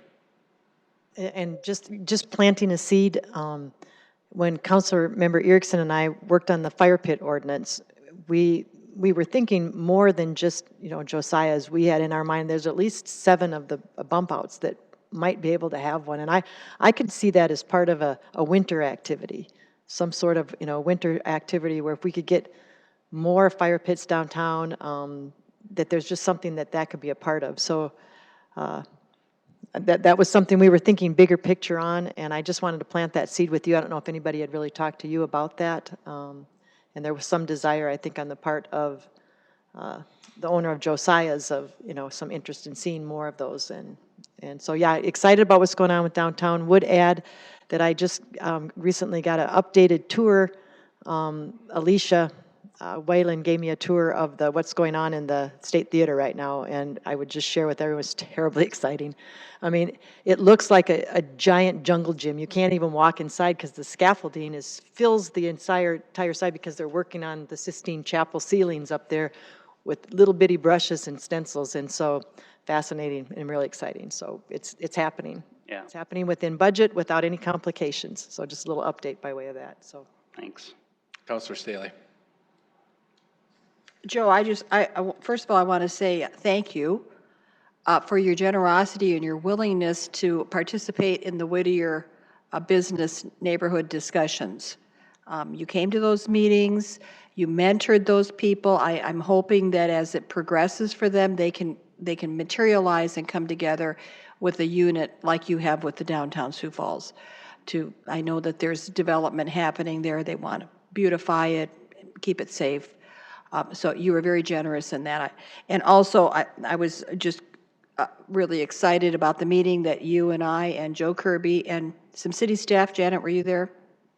We talked about we talked about the downtown area. We just had a report from our street department, but we talked about making some simple things, making the crossing lanes painted, helping to get that more vibrant each year, fixing the street light motion detectors, and the bump out process, maybe incorporating that a little bit more. So I think all those discussions are always good. Thank you. Yeah, and appreciate you, with your efforts to pull that meeting together. I think that hopefully we'll see some good progress out of that. Yep. So, thank you. Thank you. Anybody else? Counselor Neitzer, do you have more? Yeah, meeting is running along, so I'll just do a couple more. The first one is wayfinding. You were going to put up some wayfinding signage, Right. I think. How is that going? Has that happened? It will happen. It's taken a lot longer than we anticipated. Okay. We started with what was a simple DIY type of concept, and it got complicated because, for a lot of reasons. But we do have the signs. We're looking for a little bit more forgiving weather to go out there and put the signs up. We do need to do a modification to the sign, though, and so we're looking at probably March when we'll get those up. But we had a grant through the Sioux Falls Area Community Foundation to help support that. So we have every intention of making good on that. It's just kind of a final detail that we need to do with the signs and waiting around for some forgiving weather. Okay, understood. And then the last thing was, and you may be working on this, we're looking at doing some sort of a BRT or from downtown out towards the event center. Something I think, and I hope you would be looking at, maybe it's something you can, as a downtown group, be talking about, is there maybe a mechanism where you could figure out how to offer I'll call it maybe like a stay and play package, or, like, for example, if you will help you, get a ticket, whatever, to this concert, stay at a hotel downtown, and you get maybe a voucher as part of the package that you can go to any restaurant downtown or whatever. Something to entice people that, why would they, to get them to stay downtown, because then we can engage them and get more economic impact, some sort of a carrot that maybe hotels and restaurants could do to make it a whole, come and just make it a weekend, Yeah, I think that would be. And ride out there. Yeah, I think it's just, connecting some dots on that, and I think hotels would be eager to be a part of that. I think it's an enticing concept, so. Yeah, and we know it's easier said than done. I mean, you got to get people to get off the interstate and go past the event center and go downtown, and some don't want to do that. But that's where, if there's something we could offer, or you could work to, how do we get them to go that little bit of extra and just make it a whole experience and say, come experience downtown. Yeah. So just challenge you to think big, I guess, and work with the city on that. Okay, So, appreciate thanks. that. Counselor Staley. Could you clarify, Councilor Neitzer or Joe, what does that mean, wayfinding signs? I'll let Joe take a shot at it. It's just, they're really like directory signs. I'll use kind of a familiar concept for people. I think, you go out to the mall or you go to, a shopping center, a lot of times you see the directory signs. It's along those lines where it lays out those breadcrumbs for people to figure out what route to take to go see the Statue of David or get to the Levitt Shell. Okay. Give us a quick plug before you go. Remind me what all goes on with the Winter Carnival. You said it was last year the first one? Right, yeah. And when is it and how long? Is it all weekend? What all goes on? It's kicks off the first Friday of February and goes through the following weekend. There's going to be activities. It's expanded beyond downtown. Now they're going to have some activities in some of the parks throughout the city. Most of it is focused here in downtown, but it's going to cap off with a concert, Winterfest. And we've got some local bands that are going to be featured. Lots of activities during the week that people can participate in. Last year they had, like a board game day where you could go to any coffee shop downtown, and I think Game Chess sponsored a lot of the games that were played. I think there was a hot dish themed day as well. Just a lot of different kind of fun activities. It's sort of modeled after the St. Paul Winter Carnival, but just trying to program all the days with a bunch of different activities to get people out and about, moving around, experiencing the businesses, and really embracing the season as well. Awesome. So one last plug, they did have a pop-up ice skating rink too, and that's going to be even bigger and better this year, so we're really looking forward to that. Sounds good. Thank you very much. All right, thank you. All right. And I think we've got STI is up. Hello there, welcome. Yeah, good afternoon.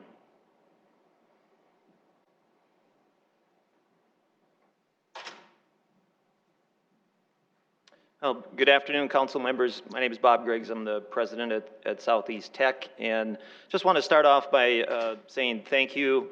We've been here before and obviously talking about different initiatives and partnership opportunities with the city, and so I'm here to report on some of those initiatives and then also to talk about a little bit about what we see in terms of the near future for the 2021 academic year. And before I do that, I thought I would focus just briefly on some fall numbers. It was very good news for Southeast Tech, and I think as well for area employers, as our headcount student numbers increased by 8.3% over the previous fall. So that's a pretty significant increase.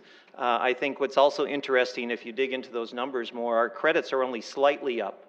So what you would see here, and we have, looking at our numbers, we have a fairly significant increase in our part-time students from last fall to this fall. And I think that's reflective somewhat of Sioux Falls in the community that we're certainly serving. Over about 50% of our students are non-traditional, so they are working adults, they have jobs, they have families, and we're trying to provide those individuals with opportunities. So while more of them are coming to us, they seem to be taking less credits at this time. So in response to that, we're offering more certificate programs, more diploma programs that are more short-term to try to address some of those needs.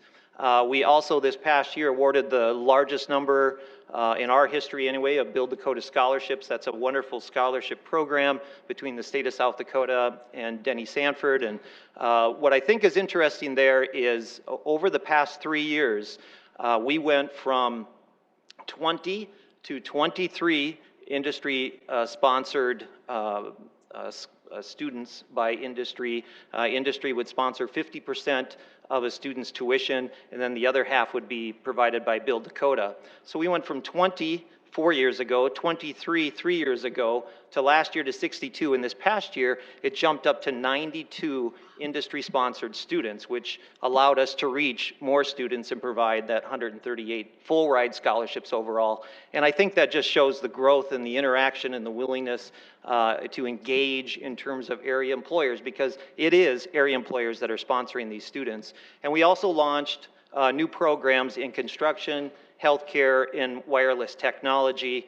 Construction certificates that were launched with AGC and home builders. Healthcare, we launched a medical assisting program with Sanford and Avera, and wireless technology to support the city's efforts with 5G expansion. We're partnering with Vicor as well. So a number of good things happening there.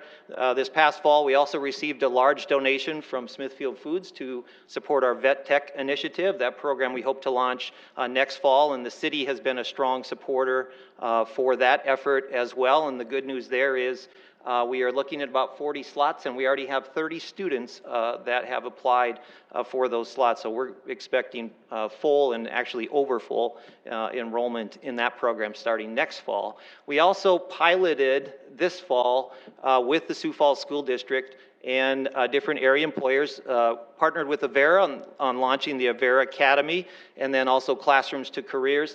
These programs are focused on first-generation, low-income, underrepresented students. If Superintendent Maher were here, he's often talked about 32 to 34% of high school graduates don't go on to any form of post-secondary, 2-year or 4-year. So we're reaching out specifically to those students and trying to have them realize that there is an opportunity that higher education, again, whether 2-year or 4-year, is accessible. And thank you to the City of Sioux Falls. Part of your donation to Southeast Tech, your investment there, was to this program and is providing opportunity at Washington High School right now for students in our Classroom to Careers initiatives with First Premier. The City of Sioux Falls and Sanford Health are supporting that program similar to Avera Academy. So those programs have done very, very well, and Dave Rosenboom and Forward Sioux Falls have put forward an initiative to expand those programs going forward.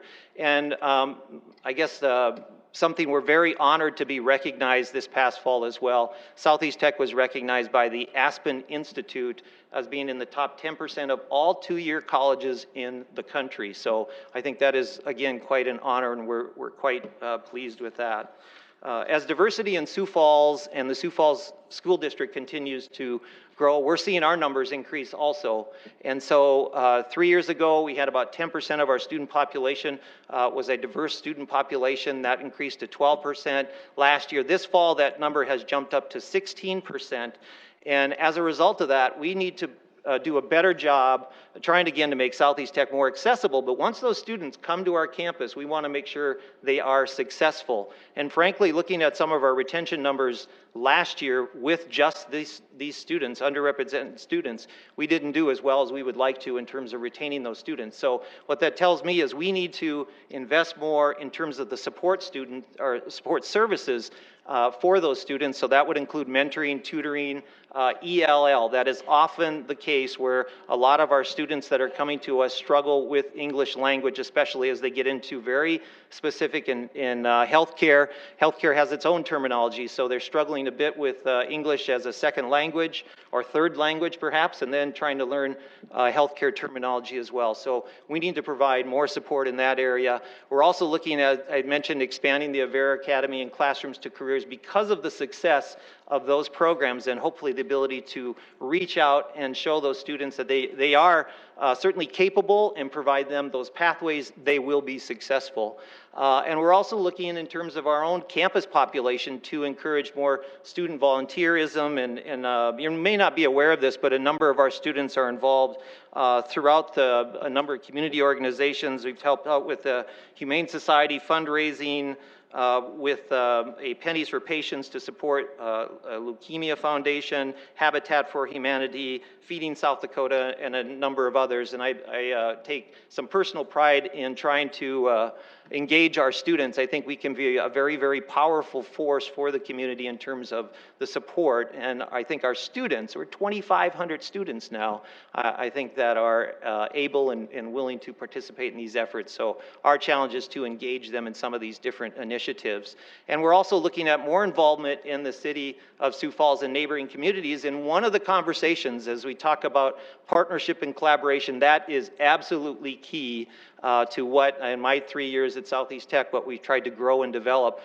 Can't do it alone. We need to partner with local business and industry, and again with the city. One initiative we're bringing forward, we've had 2 or 3 real positive conversations on this neighborhood revitalization program, and that would be with city housing, with affordable housing solutions. Sioux Falls home builders will be involved. But next fall, we have a new, one of those programs that we heard from industry they wanted, were these construction certificates. So general construction, commercial construction, residential construction. So we've started these certificate programs. We do not have facilities for residential construction on our campus. So what we're doing is we reached out, and again, Sioux Falls home builders, thank you for their initiative and drive. The city of Sioux Falls Housing was a leader in these conversations, saying let's use our students, but do some renovation in different city-owned properties. Might be turned over for delinquent tax purposes or other things, but we need locations where our students can work to perform some of these trades and develop their skills.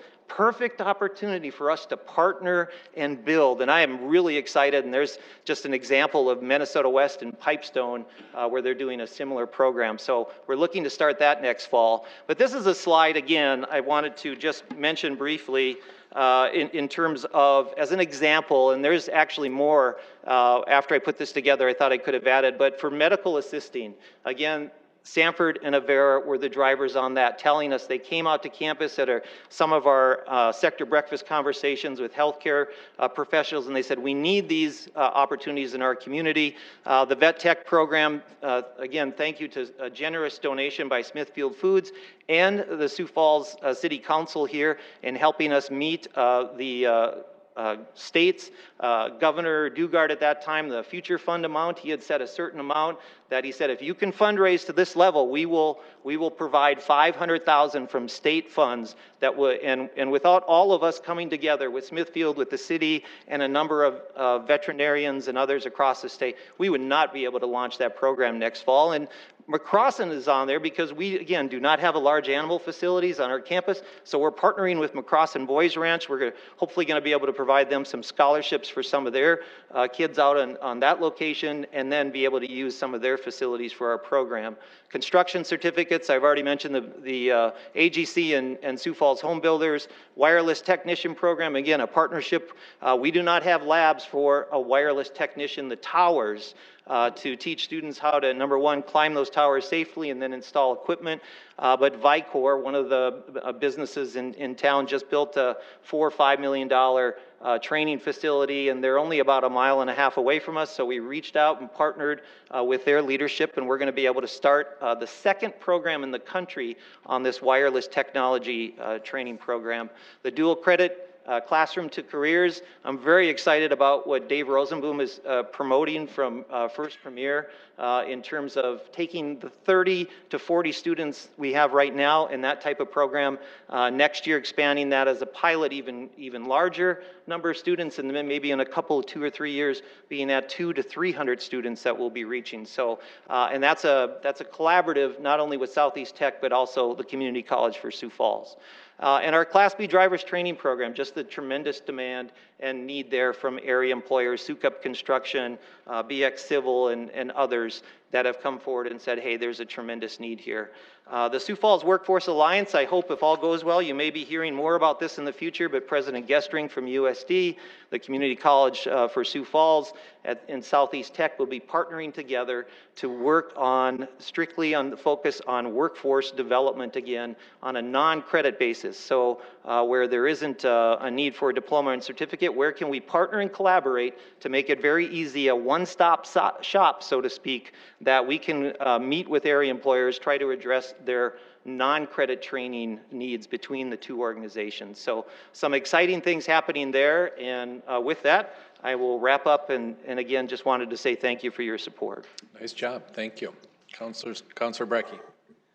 I don't know which one I'm more excited about today, downtown Sioux Falls or what you guys bring to the table. And of course, loving the other organizations as well. Don't want to give anybody a back seat. It's just very exciting information overall. But I've been excited for some time. As you know, when I learned of what your commitment is, you know, in the area of teaching English, you know, as part of the teaching, the training, the workforce development, because I do believe, again, for that older generation that's coming in, not the children that they bring with them, but that older generation, in order for them, you know, to develop their workplace skills, you know, getting to a level of fluent English, which is, again, a 7-year commitment, you know, different from workplace English and conversational English and all of that, you know, is really important. And your efforts in that area have been of great interest to me. And I would say, I said this last year during budget discussions, and we are just, you know, earlier this meeting, we were deciding when we were going to have our budget discussions and our budget goals. And I would like you to continue to think along the lines of, you know, even, you know, the possibility of, if I could get support from some of my fellow council members, of expanding, you know, what we've given you already, you know, those kind of programming things that you're doing that kind of tend to address that fluent English issue, because I do think for our community, that's just huge. That's just huge as to how we embrace diversity in this community and how we give people the ability to pull themselves up by the bootstraps and how it all fits together. So I would just, you know, offer that out there. If you have some other programming ideas, contact me, and I would bring some other council members to become involved and visit with you about that. Yeah, thank you for your support, number one. And also in that regard, I think it's very important. We've actually hired a grant writer to try to pursue some grant opportunities for us, because I agree with you. It is a tremendous challenge. I see it firsthand. So students that start in our program, and some of them in healthcare in particular, that I've noticed this, and where some of those students, they may be new Americans as well, they struggle in those areas. And it isn't, they are certainly capable, but it is clearly the language that is that roadblock. So whether it's transportation, language, or some of those other issues, I mean, the only way we are going to overcome these challenges is to partner and collaborate. And I think, I hope, as you see there, we're working hard to try to do just that. And, you know, and Bob started us off here and talked about, you know, the Sioux Falls Development Foundation as the tip of the spear. And I'd say absolutely. And we are right in there with Bob in that effort. So he's been a great partner. We want to do even more. That's the challenge. It isn't like where we're at right now. We have the opportunity within Sioux Falls to do even more. And I hope you all take that seriously, because I think that is an opportunity that not all communities have. And again, having the opportunity to be here 3 years now is just a willingness in terms of business and industry and within the school districts and everyone that we're partnering with to say, let's do more, let's meet this challenge. And so it's really these vetting of these ideas, but you should feel good about your donation to Southeast Tech. I'm going to characterize it as an investment, because we want to make that an investment that you can turn around hopefully a year from now and say, yeah, we're getting a return on that investment with some of these different programs. So thank you. Councilor Knight. And just, I'm sorry. Go ahead. Just one follow-up comment. You know, you're exactly right on that, because one of the first things I did when I dove into that issue was talk to the Multicultural Center and say, how far behind are we? Where should we be, again, with those adults that are entering our community? And we're not that far behind. We do have a huge opportunity. And, you know, and you're giving us a good return on our investment. And I would agree that we need to invest more in it. And I appreciate the work that you're doing already. Yeah, thank you. Councilor Knight, sir. Yeah, I just wanted to say it's gratifying to hear that the corporate philanthropy and our tax dollars are truly already starting to make a difference in people's lives. That's really exciting. And whenever we have any of this where we're providing, you know, investing in third parties, the important thing is to be able to tell the taxpayer that you're getting a return on your investment. And this was really an exciting presentation, because there's a lot of really tangible things to hear. So it's just really amazing. Great job. Continue with these amazing partnerships you're working on, and really just it is absolutely service. Our partners in each and every case. Without Sanford, without Avera, without AGC, Home Builders, all those other organizations, I mean, that's there's a willingness. I don't have to talk too long or too hard in terms of what we would like to do, and usually the ideas come forward and they're better than where we started. So again, thank you for the support, and I would encourage you, if you have time and you have interest, both the Avera Academy and Classrooms to Careers, which you're helping to fund, impressive how they are running those operations to provide some mentoring, career development for some of these students. And again, if you get the chance, I'd be happy to arrange something to go out to the Avera Academy. The high school students go out there from 8 to 11 o'clock every Friday, and it is so impressive. I thought they would come into a big classroom, and then they'd have people from Avera, different professionals, nurses and doctors, and come in and talk to them about what they're doing out there. That's what I expected. When I got out there, they are actually taking these students one-to-one, one-to-two, in terms of 2 students with a nurse or 2 students with a physician and so forth, and going through and providing not only just the patient care side of healthcare, but also the accounting and IT and all these different areas. So, and that's where individuals that have seen that have said, wow, we need to invest more in this. And again, if Dave Rosenblum can help champion this initiative, we're going to be 110% behind that expansion. But it started here. So I just wanted to say thank you for your support for that. Awesome. I'd like to see it, and I'm sure others would, so maybe we can set that up. Thanks. Thank you. Councilor Erickson. Thank you for your presentation. I love your energy and excitement about these programs. It's exciting. It's contagious. I do have another half hour yet, don't I? Is that right? Maybe. We've got No, one all more right, all right. presentation. I'll wrap it up. But thank you for being here. And Steve, I see you back there as well. Thank you also for being here and your continued efforts with Southeast Tech. It's exciting to have those tangibles, like Councilor Neitzer said. And as long as we can continue to see those efforts, obviously we'll continue, me personally, will continue to support those.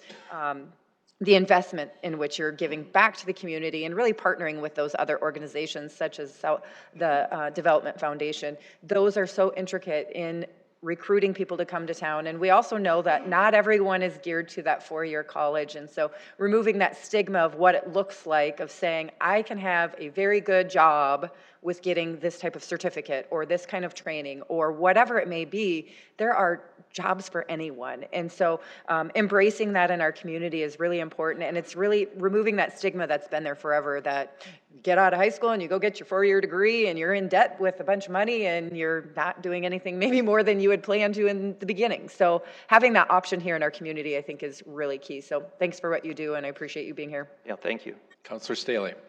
I was very interested in, you're talking about partnering up with the Home Builders Association, and you mentioned doing city-owned property. It looked like you were showing a house there in your example. What about just partnering up with the homeowner? Getting some residential applicants. We haven't gotten that far. I mean, this is still in what I would characterize as early discussions, and it will be a pilot type of launch. So really starting with something that is owned by the city, the advantage there, and I'm not opposed to that. I think we'd like to get it off the ground and try to grow it. The good news in that regard is the response from the area has been very strong. In terms of these, for instance, the residential construction certificate. We're starting to offer some of those in some of the area high schools now. And so we're hoping some of those students get a little interested in it and say, yeah, this is something I want to pursue as a profession. But having places that they could apply their trades, that's the exciting piece for me, because why try to raise money to do something out on our campus when the need is right here already? So if we can figure out a way to make that work, and it's easier to talk about than it is to implement, I'll say that much too. But we will, with, again, home builders, with city housing, affordable housing solutions, I think we have an opportunity to do something very special there as well. Do you ever work with Habitat for Humanity? The students have volunteered. I have not personally, but we have students that have volunteered with that program. To get that hands-on experience. Right. Correct. Second question, I saw online this week that there's a drastic shortage in court reporting, court reporters. Do you offer that? We do not. Actually, I think you're about the third person now in the last 6 months that's mentioned that to me. So we have not, but typically that's how our conversations start, is somebody brings that forward and says, we have a need, there's a shortage. And what I understand in that field is there's a number of individuals that will be retiring, and not a lot of new employees that are taking their places. But is that something an institution like yourself would provide? Yes, correct. Versus a 4-year Yes. traditional. And then the last, so I would suggest implementing that. And then lastly, do you have a regime where you go around to all the high schools and every spring and present and do like a array of possibilities for the kids? Yeah, there, we have an admissions office that, gosh, I don't remember the numbers offhand, but it's quite large in terms of the number of high school visits, well over 100 that they do each year in the recruiting cycle. And then also bringing those students on campus, which I think is even more valuable. If you can get those students, instead of just talking about it, if you can provide the opportunity for those students to get hands-on, that makes all the difference. The research says that as well.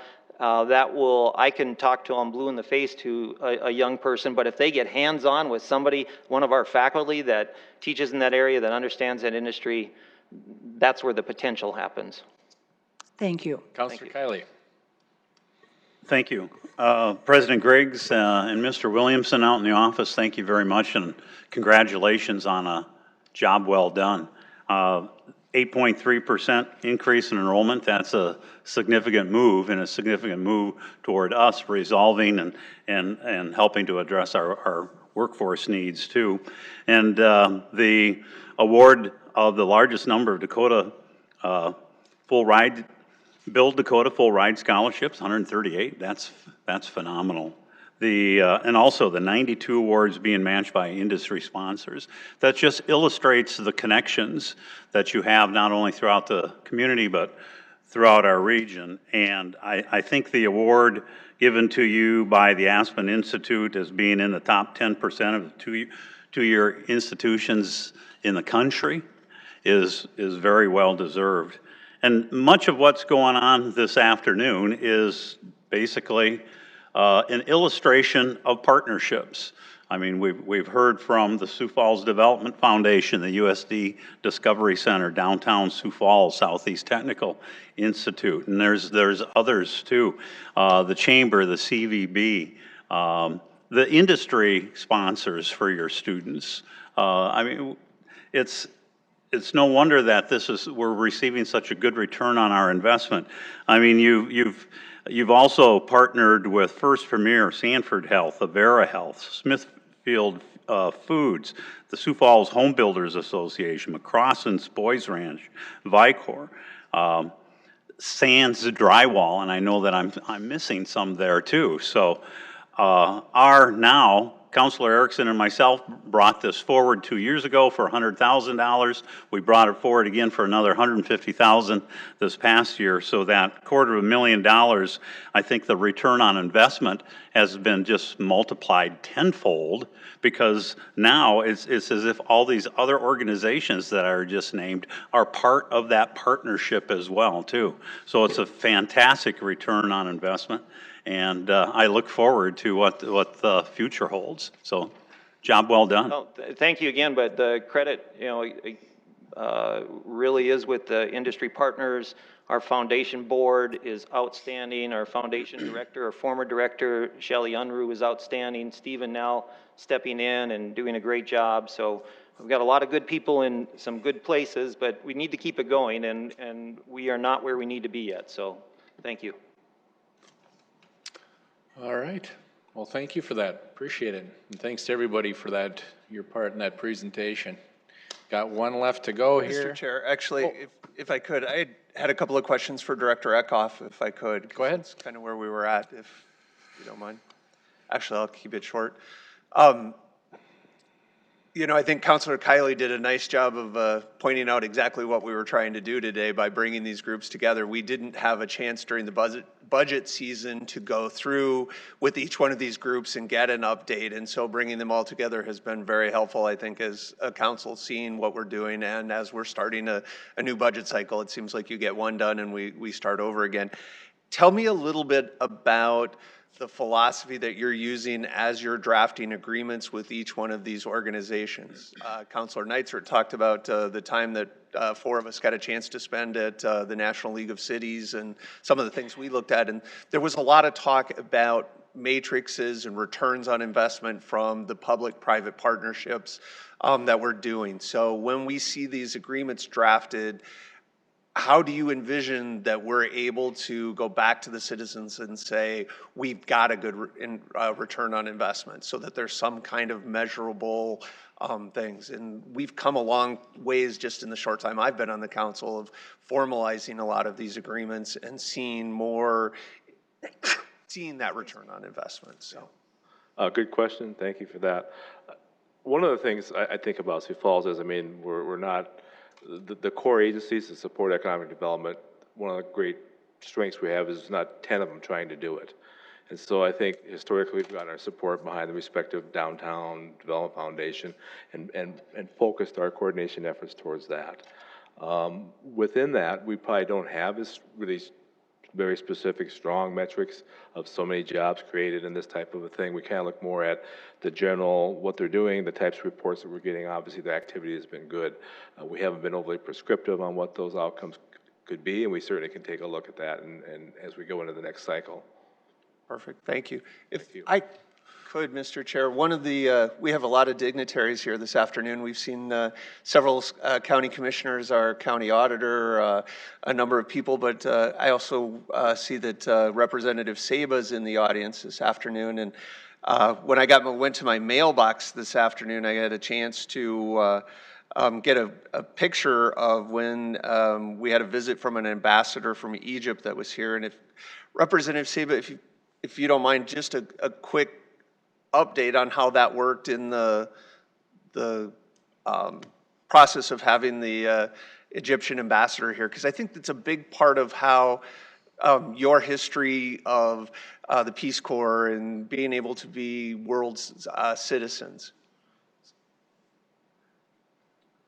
Didn't mean to catch you off guard. I apologize. It's been a long afternoon. Oh, thank you, Councilman Starr, and thank you also for representing the City Council when the ambassador came and giving a very nice little talk about how happy we are to see foreign folks come in that are looking at investment and looking at buying our products and so on. And this is a tremendously untapped resource. I believe that, you know, in the state generally, we're talking about a situation where 70% of our economy is based on agriculture, and about 40% of that's export, and all of us are dependent on that. And so we're already in the international marketplace quite largely, but not in a direct sense, indirect. So we have to make that more direct.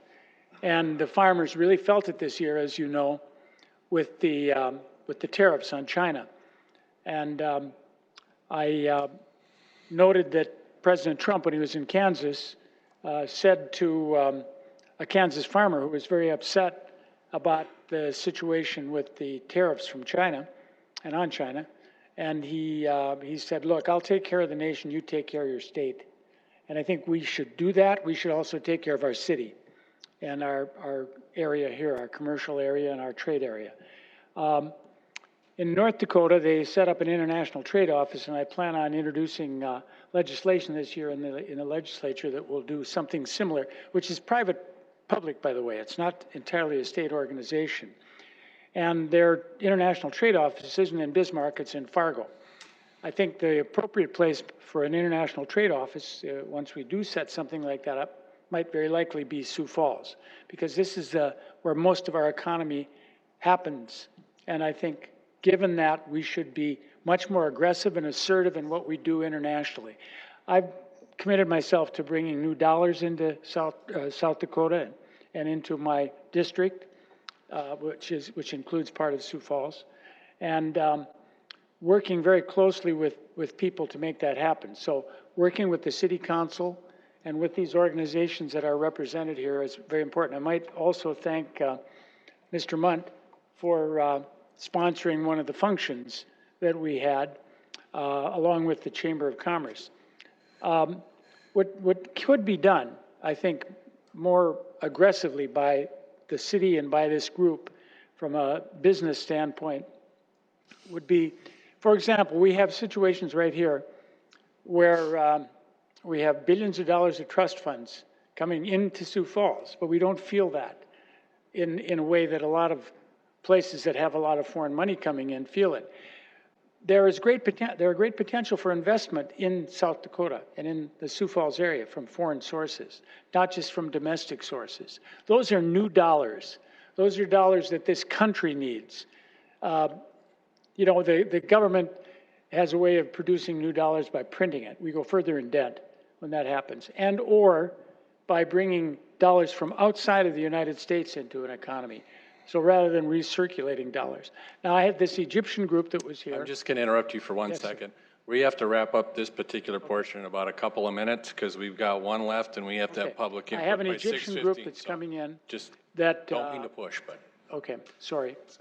That's coming in, again, they're coming back because they were so excited about what they saw in South Dakota and what they saw in Sioux Falls in late March or early April.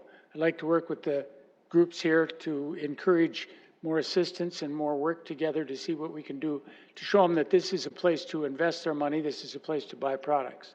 So thank you very much, and thank you. It was great to see these groups all come together, and the most amazing part of the night was everyone kept saying is that the Egyptian group was here to buy, where, you know, a lot of groups come on trade missions and they look and they see things and maybe you see results later. This group actually made investments while they were here, so it was really an exciting evening to see that. And then the partnerships of education and through the Development Foundation, so thank you. Thank you for that, appreciate it. Okay, we will move on to item C, the Metro Communications 911 Center. I believe Fire Chief Goodroad is going to get that started.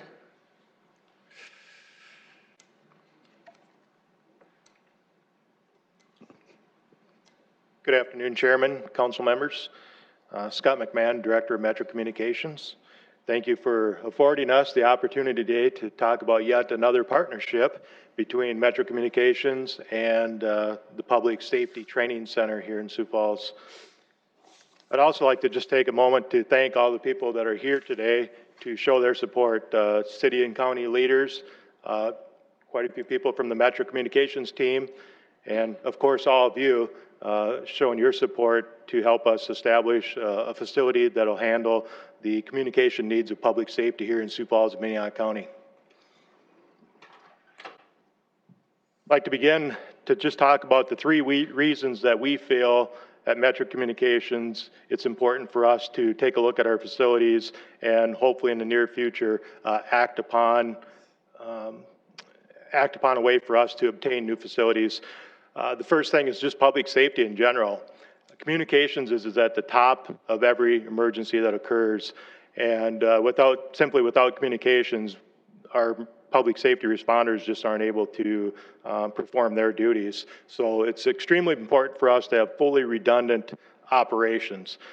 In any case, if we have to leave our current facility, we have to have another facility that will completely give us the ability to carry out our mission, to carry out our duties. So it's extremely important to have redundant operations. Second thing I have up here is 911 policy routing. Plan doesn't necessarily, that word is missing from up there, but it should say doesn't necessarily fit all large PSAPs. Currently, once we're on the next gen 911 system, when we experience an overload or we experience some type of a temporary outage where we cannot function from our facility, those calls will roll over to Lincoln County, Central Communications in Pierre, or Watertown Police Department. So no call will go unanswered per se, but those are meant to be very short-term durations of time that Metro is not able to answer calls. It's not meant to be long-term. So in this particular case, what I'm trying to say is that the plan is good for short-term, but for long-term, we would simply overwhelm those smaller PSAPs that only have 2 to 3 people working at a time. They're just not able to accommodate the call volume that we experience here in Sioux Falls. Item number 3 just simply says a fully operational backup center will ensure that we have continuity in our operations plan, that should we experience a storm or weather event that prohibited us from working in our current center, or maybe there's a fire situation, explosion situation, some type of power failure at our facility, whatever that might be, a fiber connection into the facility, we have to plan for redundant facilities so that we can stay operational to support the public safety here in Sioux Falls, and of course support the public safety entities of police, fire, and EMS. The current facility would become an overflow call center for us, so it's not going to sit idle. We can still use that facility in many occasions to basically double our staff members if we need to. One example of that event, or actually we had several events this past summer between flooding, a social media incident that increased our call volume, and then of course the tornado event. So we want to be prepared, want to make sure we have plenty of councils available for staff to work from should that happen. The second item that I talked about is public service as a justification for a new PSAP.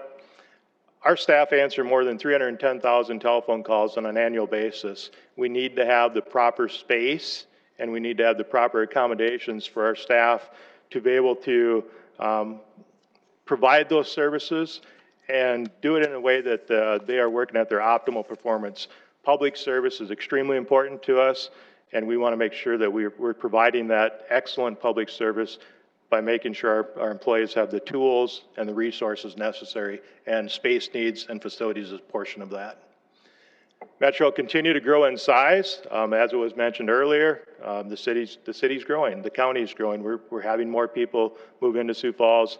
That, of course, expands public services, whether that's police, fire, EMS, or, again, at the top of the list, public safety communications.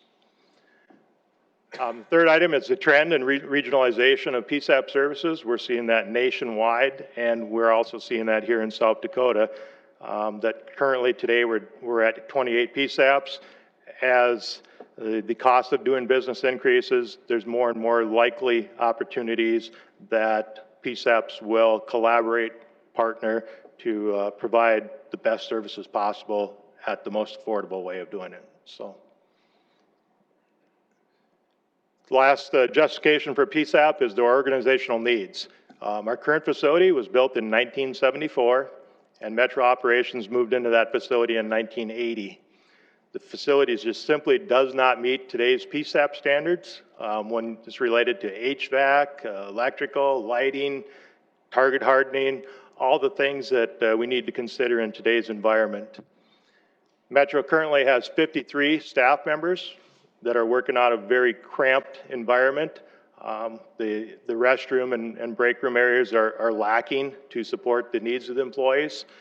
We have lighting, noise control, ergonomics, technology, other staff amenities that are key to us providing that excellent service that we want to provide to the public. So from organizational needs, there's a long list of things that we need to make sure that we have the resources and tools for our staff to operate from. So the next 4 slides that you're about to see are a good indication of how Metro is growing beyond its space needs. So I simply said the statement that sometimes we have to look back at our roots, look back at where we first started to determine where our future is. And I think after looking at these pictures, you'll have an indication of what I mean by that statement. So here we are, sometime in 1970, Sheriff Milstead informed me that this actual picture was probably in the City Hall building and not at our current location. But what I want to point out here is look at how clean that space was. Look how organized it was.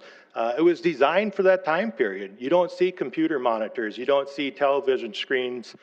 You don't see a lot of the things that we have in our current center because at that time period, you just didn't have those things. So this picture is a great indication of what a PSAP should look like back in that time period, where it's clean, organized, and provides the necessary resources for the staff. As we move forward, you can see in this picture that now we have computer screens, we have some TVs hanging from the back wall, we have some printers. You can see that the floor space is beginning to fill.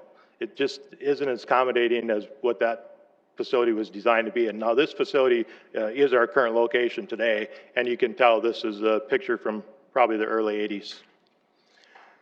So then you go through what appears to be one of the several remodels that has taken place at our current facility, and you can see that now space is becoming pretty tight. You don't have that open floor space. The noise volume has increased. The computer monitors are taxing the electrical system, all the resources in the facility that support it, including HVAC. Sometimes it's difficult to heat and cool a building based upon electronic needs and so forth. But main point here is you can just see how the space is becoming very tight. And that takes us to today. We're beyond any further growth. We know that we need to grow in the future. We'll probably come to you in the future and ask for more staff members, but I'm not sure where we're going to seat those staff members at this point because our facility is growing beyond capacity. You can see just all the technology that's in front of the communication operators here in this photo. You can see that we have electronics literally stacked on the desk because we have no other space to put those items.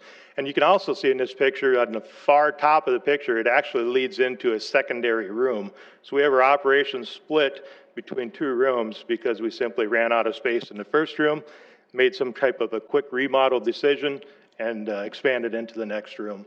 So we're simply beyond any growth in our current facility. So we got a plan for the future. What is that plan? Our current site would be a great backup site. This building, to my knowledge, will exist for at least quite a few years into the future, and we really don't have to do anything with it to keep it as a fully functional backup center. All we need to do is make sure the power's on and that everything is checked on a weekly basis, make sure it's operational. So we have a great opportunity to have essentially double the amount of room that we need on a daily basis by having a new primary center and a backup center. It's too small to renovate for any long-term use. We've looked at it, the county officials have looked at it, we've had consultants look at it, and it's at a point where this facility, built in 1974, just is not able to accommodate the needs today that we have. Last of all, at least space for county facilities. If there is a need for the county to move some offices in here, they can do that even though we're still existing in there as a backup PSAP. They can still use the facilities around us or the office space around it. So I predict that the building will be there for at least some time into the future. So Public Safety Training Campus Partnership. We have an opportunity to build a new PSAP on a site that meets our suggested distance requirements. From our primary center to our backup center, we want a certain amount of distance to make sure that we're not going to become part of a environmental or some other type of disaster. We need that separation in distance. We can reduce some costs by engaging in partnerships. We've heard partnerships and collaboration several times today. Same thing here. We can share space and we can actually get more bang for our buck. By sharing space with the police and fire, whether that's a fitness room or a break room, we can get a larger room by pooling those funds and ending up with larger space for more people to be able to share that space. Sharing space helps us build even stronger relationships with the police and fire. We're excited. We're very excited about being in close proximity to police and fire, the sheriff's office. This is a good move for us to keep those relationships that are so important between police, fire, and communications. So it's a great opportunity for us. The site is non-residential and it's suitable for a radio communications tower. I've said in one of my other presentations, sometimes that's a concern when you put up a tower in a residential neighborhood. That's not the case here. We're in an area where I think the area is appropriate for what we're looking at trying to do here as far as building a center and having those tower needs and some other equipment that police and fire will have out there as well. The site is essentially shovel ready. Once they do some land work, some excavating and that sort of thing, it's essentially shovel ready, and we don't have to go out and try and purchase a piece of land. We don't have to find that exactly right place to try and build in the future. So this one exists, it's ready for us. So now is the time. One project, one architect, one financial commitment, we can do the whole project all as one unit. And that's I think the critical piece here as far as talking about cost savings and just trying to do things as efficiently as possible. We got to just look at one solution, and this is the place. The Public Safety Training Campus is in the design stage right now. So now is the time for us to get involved in those discussions. If we wait and then try and come back at a later point, that may not be a possibility. But we know that now is the time to be involved in the design stage. Our construction costs will likely be lower on the large project versus doing several projects in smaller phases. If we can become involved in this larger project, we feel that there will be cost savings.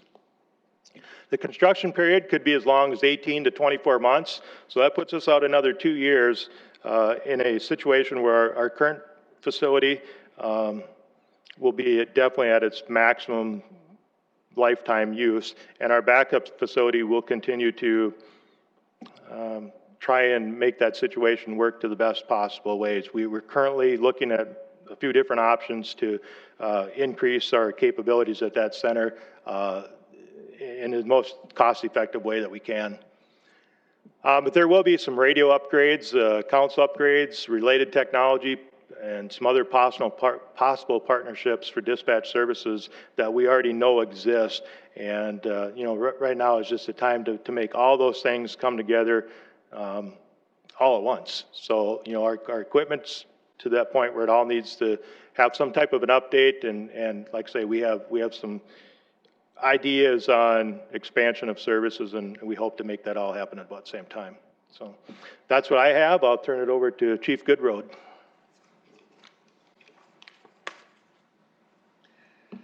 Good evening, councilors. Fire Chief Brad Goodroad here. First, just like to state that we completely support including the Metro 911 into the design phase of the Public Safety Training Center. Fire, law enforcement, ambulance all rely on Metro, and we need them to be sustainable and successful for us to provide our services to the community.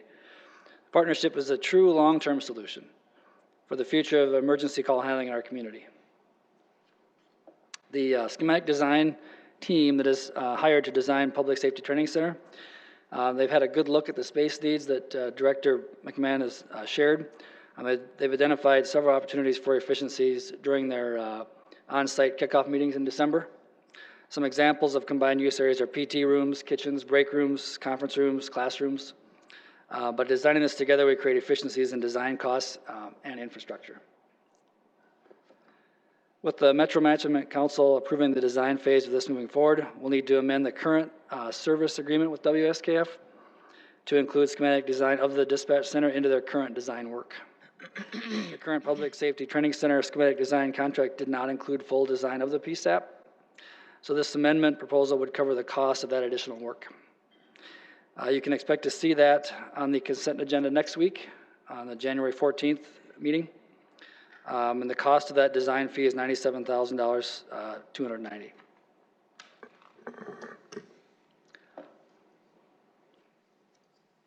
The schematic design for the public safety, or for the PSAP, would include the same services as the rest of the Public Safety Training Center by determining final space requirements for the PSAP at the site area, some square footage, equipment requirements, function and spatial quality, such as detailed room sizes, areas, and adjacency requirements, and identify every opportunity for shared space between the agencies. So thank you for your time, and we're both available for questions if you have them. Thank you. Councilors? Councilor Neitzer? Yeah, I don't necessarily have any questions. I just want to say that I am in full support of this. Having been in Metro myself and, you know, been there for a night and watched this, you want to talk about something that is the backbone of the entire system. This goes down, it doesn't matter how many police, fire, everything else you have, the whole thing collapses. It's the beginning. It's what dispatches everything. And I work for a company and I do software, and our main customers are banks, airlines, and governments. And they demand, and so literally, if our software goes down, planes are not taking off, baggage is not getting handled, ticketing isn't working, which is why they demand 100% uptime. And part of that is redundancy on location, so we have high availability where we have multiple systems that will take over within seconds, and we also have redundancy geographically. So these, you know, the big airlines, the governments, the federal government that I work with, they have multiple geographic locations, and within 1 minute, it all has to come back up, because if it doesn't, chaos ensues.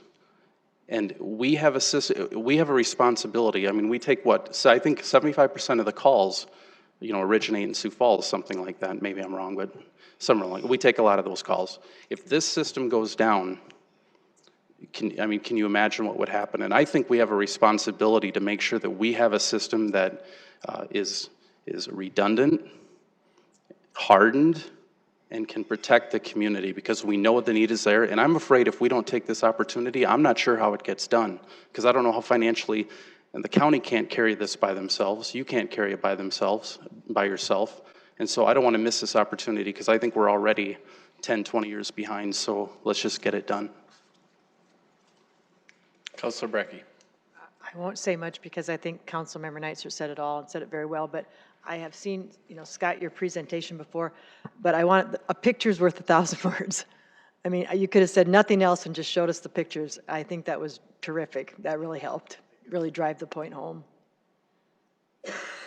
Councilor Kiley. Thank you very much. I'll try to limit what I say because I've reported to you several times during open discussion, but I'd asked that this be placed on the 4 o'clock informational agenda so it could be a standalone agenda item, so it would enable you to address it as well as other members that are here too. But I do agree, I mean, this is a public safety issue. Our Metro management team, who's sitting out here in the audience, they are the tip of the spear. They are the first step in the emergency response process. Without them, it just doesn't happen. And the flooding that's taken place this last year, the tornadoes that have taken place, especially the tornado event where we were forced to, in addition to use our current primary center, to go to the backup center, and even then we were pressed to our limits and maybe beyond. But we also have another member of the Metro Management Council in the audience here, and that would be Commissioner Barth. And I don't know, Commissioner Benninga, if he has made it. We outlasted him. So anyway, I'd like to have Commissioner Barth just step up a little bit so that he could address the county side of this issue as well. Mr. Chairman and council members, thank you for letting me come up. I tell you, being on the Metro Council for several years, this has long been an issue that we've worked on. And I can tell you that Gerald left, but I can speak on behalf of the whole commission. We stand with the council to get this thing done because working on many other partnerships together, this is a vital one. And Christine knows it, Rick knows it, the mayor knows it, and so do other members that have been on that board over the past few years. And the current facility would be recognizable to the Count of Monte Cristo, and it's dusty, it's enclosed, and we need to get bigger. I think this county will be over 1 million people at the end of this century. Chicago was 100,000 people in 1870. In 1970, it was 3.5 million. We're getting 30,000 more people every other year. It's going to be, we have to build for the future, not for the past. Commissioner Barth, could you just briefly address, I believe it was presented to you this morning, there was, the county had somebody analyze the current jail facility or old jail facility that Metro lies in. It's bad, and he was commenting. Just give me 1 second. Yeah. Technically, we're supposed to cut off right now, but let me just ask this. How many people are in the audience for public input? Okay, well, we're going to have to wrap this up in a couple of minutes. So. All right. Well, listen, I just want to say we've worked between the county and the city. We've had partnerships on other issues, whether it's libraries, museums, whatever. This is a very important issue. We will work with you. So let's make it happen. Thank you. And I just wanted to say that this wouldn't be any different than what we've done with, for instance, the archive building for the museum, but it's just flipped. It's a county building, and then we made a one-time cash infusion, and then we invest in the necessary upgrades or maintenance on a yearly basis.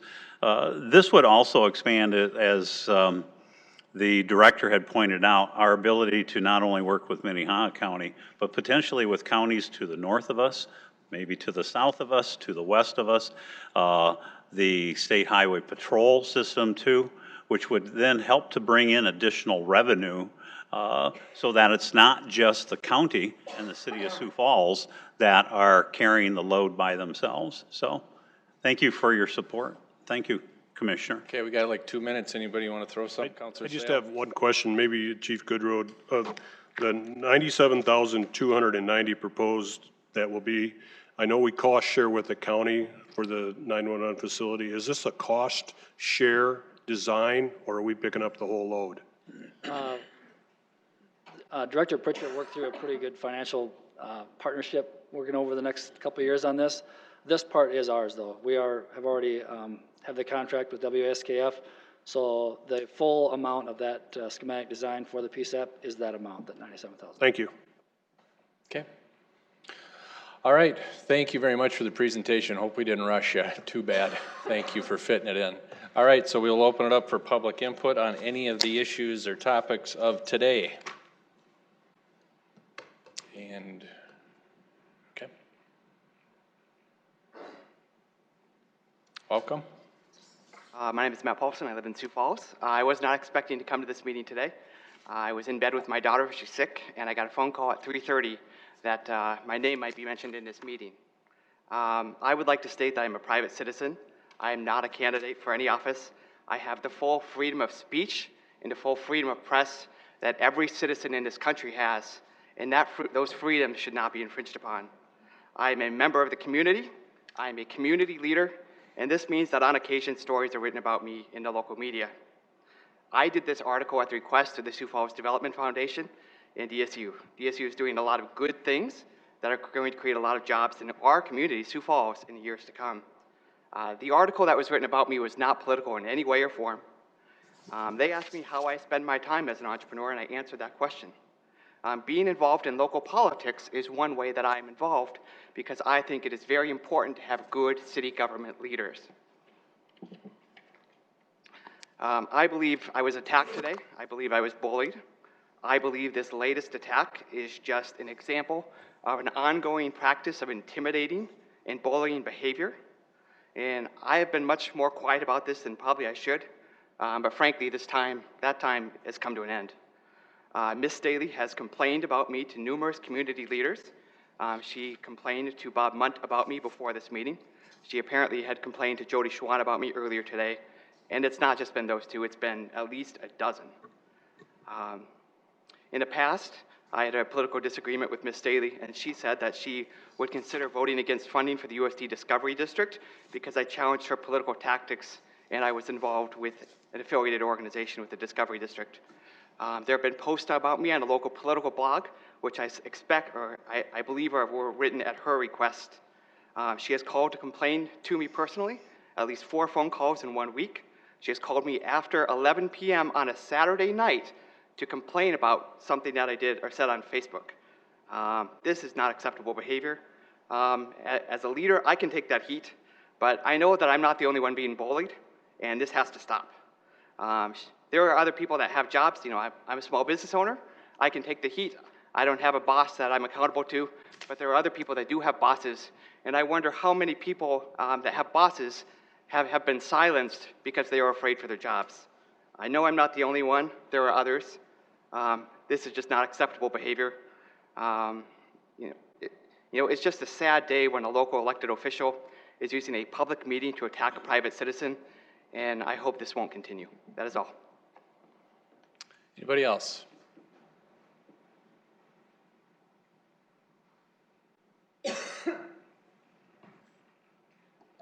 Bruce Danielson. I actually came here because I wanted to be part of this meeting. I've been involved in other ways with the Discovery District, with all these different entities that were here today, and I was interested in what was going to be discussed with the Metro Communications Center, and because I actually took a tour of county facilities a few years ago, trying to see how some of that could be grown in buildings that the city already had. But then things took a little different turn here a little while ago, and this is an election season. I appreciate what Matt Paulson was just saying. He should not have been calling out any member that was up here. That is a standing rule of this body. I can't call out any one of your names. That should not have been allowed just now. That should have been gavelled down. But this is an election season. Extra care must be taken to prevent violations of the law, state, federal, and local. The question is, apparently we have a problem here with people trying to understand with whose version of the First Amendment we're going to be discussing here. We have a First Amendment right, yes. But First Amendment stops at government subsidized voice. The government actually does not have a First Amendment. We, the people, have a First Amendment. And I can see some smirking going on as I bring this up. Public funding of campaigns has been outlawed by executive order in this community and in ethics for over 10 years. I actually took the mayor of Sioux Falls to the ethics board in 2014 twice because of government financing of his campaign. It does not matter what bucket money comes out of in a budget plan, either with the Development Foundation, I'm sorry they got brought into this, or in this body, or any other body that is a non-tax operation. All money's fungible. It can, if you don't have the money in this budget, you work it out over in this budget. If you're spending money to do an advertising campaign or to work with a public relations operation, that money is either going to pay for business development or it's going to be writing an article. The money that was given by this body was for business development. There's an ethics problem in here that comes to light. So Matt Paulson is a business leader. Yes, I have no problem with that. There should have been extra care taken in those articles that were paid for by government money, talking about the fact that he was supporting a political candidate.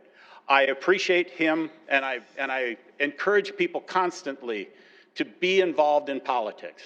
I push it hard. This is now 54 years I have done South Dakota politics, and I love it. There is a line that can't be crossed, and that is mentioning in government publications, such as a government-financed article that went in a magazine or on a website that is mentioning a candidate that's running. The fact that this individual came up here, that's his right to come up here just as I am right now. But there should never have been any sign that looked like he was endorsing a candidate in a government-financed publication. Thank you. Anybody else? More fabrication. So I'm going to close this public input by saying this. We're not going to get into politics, but Mr. Paulson should have called the police if he felt that he was threatened. I don't care how much money the rich people got for Teresa Staley. Teresa, I hope that you announce that you're rerunning here, because she's going to win by landslide. She has a track record. If y'all want to start picking, and because we're not going to gavel here, because you should have gavelled him. She has a track record. The event center, Drink Strike Parks, everything. This woman has a track. Do I agree with everything she has done? No, absolutely not. She has a track record. She's for everybody, not your rich people and not for your development. We don't need another peer in here. We have corruption in Pierre. I know for a fact it was in Pierre. The stuff that happens in Pierre will make your head spin. So Mr. Paulson, if he feels that he was threatened or intimidated or phone calls at 11 o'clock, there's the police department. It's not an emergency number. There's the ethics board to get Teresa. I don't care how much dirt anybody puts on Teresa, Teresa will win on a landslide. Teresa will win. So let them bring up $400,000 because Teresa's going to win. Why? Because she stood for the people of this parking ramp situation. Look where we at today. Not saying that y'all were wrong at the parking ramp. I'm just saying the people is looking at the parking ramp situation, the city center that costed money on the city center, and all of this that she has voted no on. I understand me and Teresa has our frictions. Council members against Teresa has their frictions. The public is against Teresa on some things. But when it's all said and done and the people vote, she's going to win by a landslide. And this is what we want. We want a council member to be for the citizens, not for just the rich and the development here. And Mr. Paulson and them is for the rich.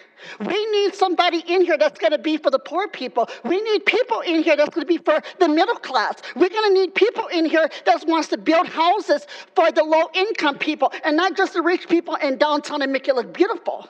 That's all I got to say about it. Please, Teresa, please, if you're going to do your next reelection, please announce shortly here because we're all waiting. Anybody else?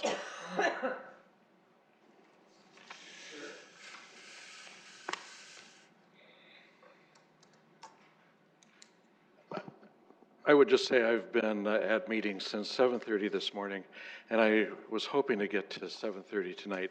I may not make it, but let me just take a moment and invite each one of you to come to our county meetings, 9 a.m. every Tuesday. We have a lot of fun. We do a lot of good work, and if you were there, I would invite you up to take part in some questioning and answering. I think working together, we should see each other more often. So, thank you, Commissioner. Thank you. All right, with that, we will adjourn. See you at 7.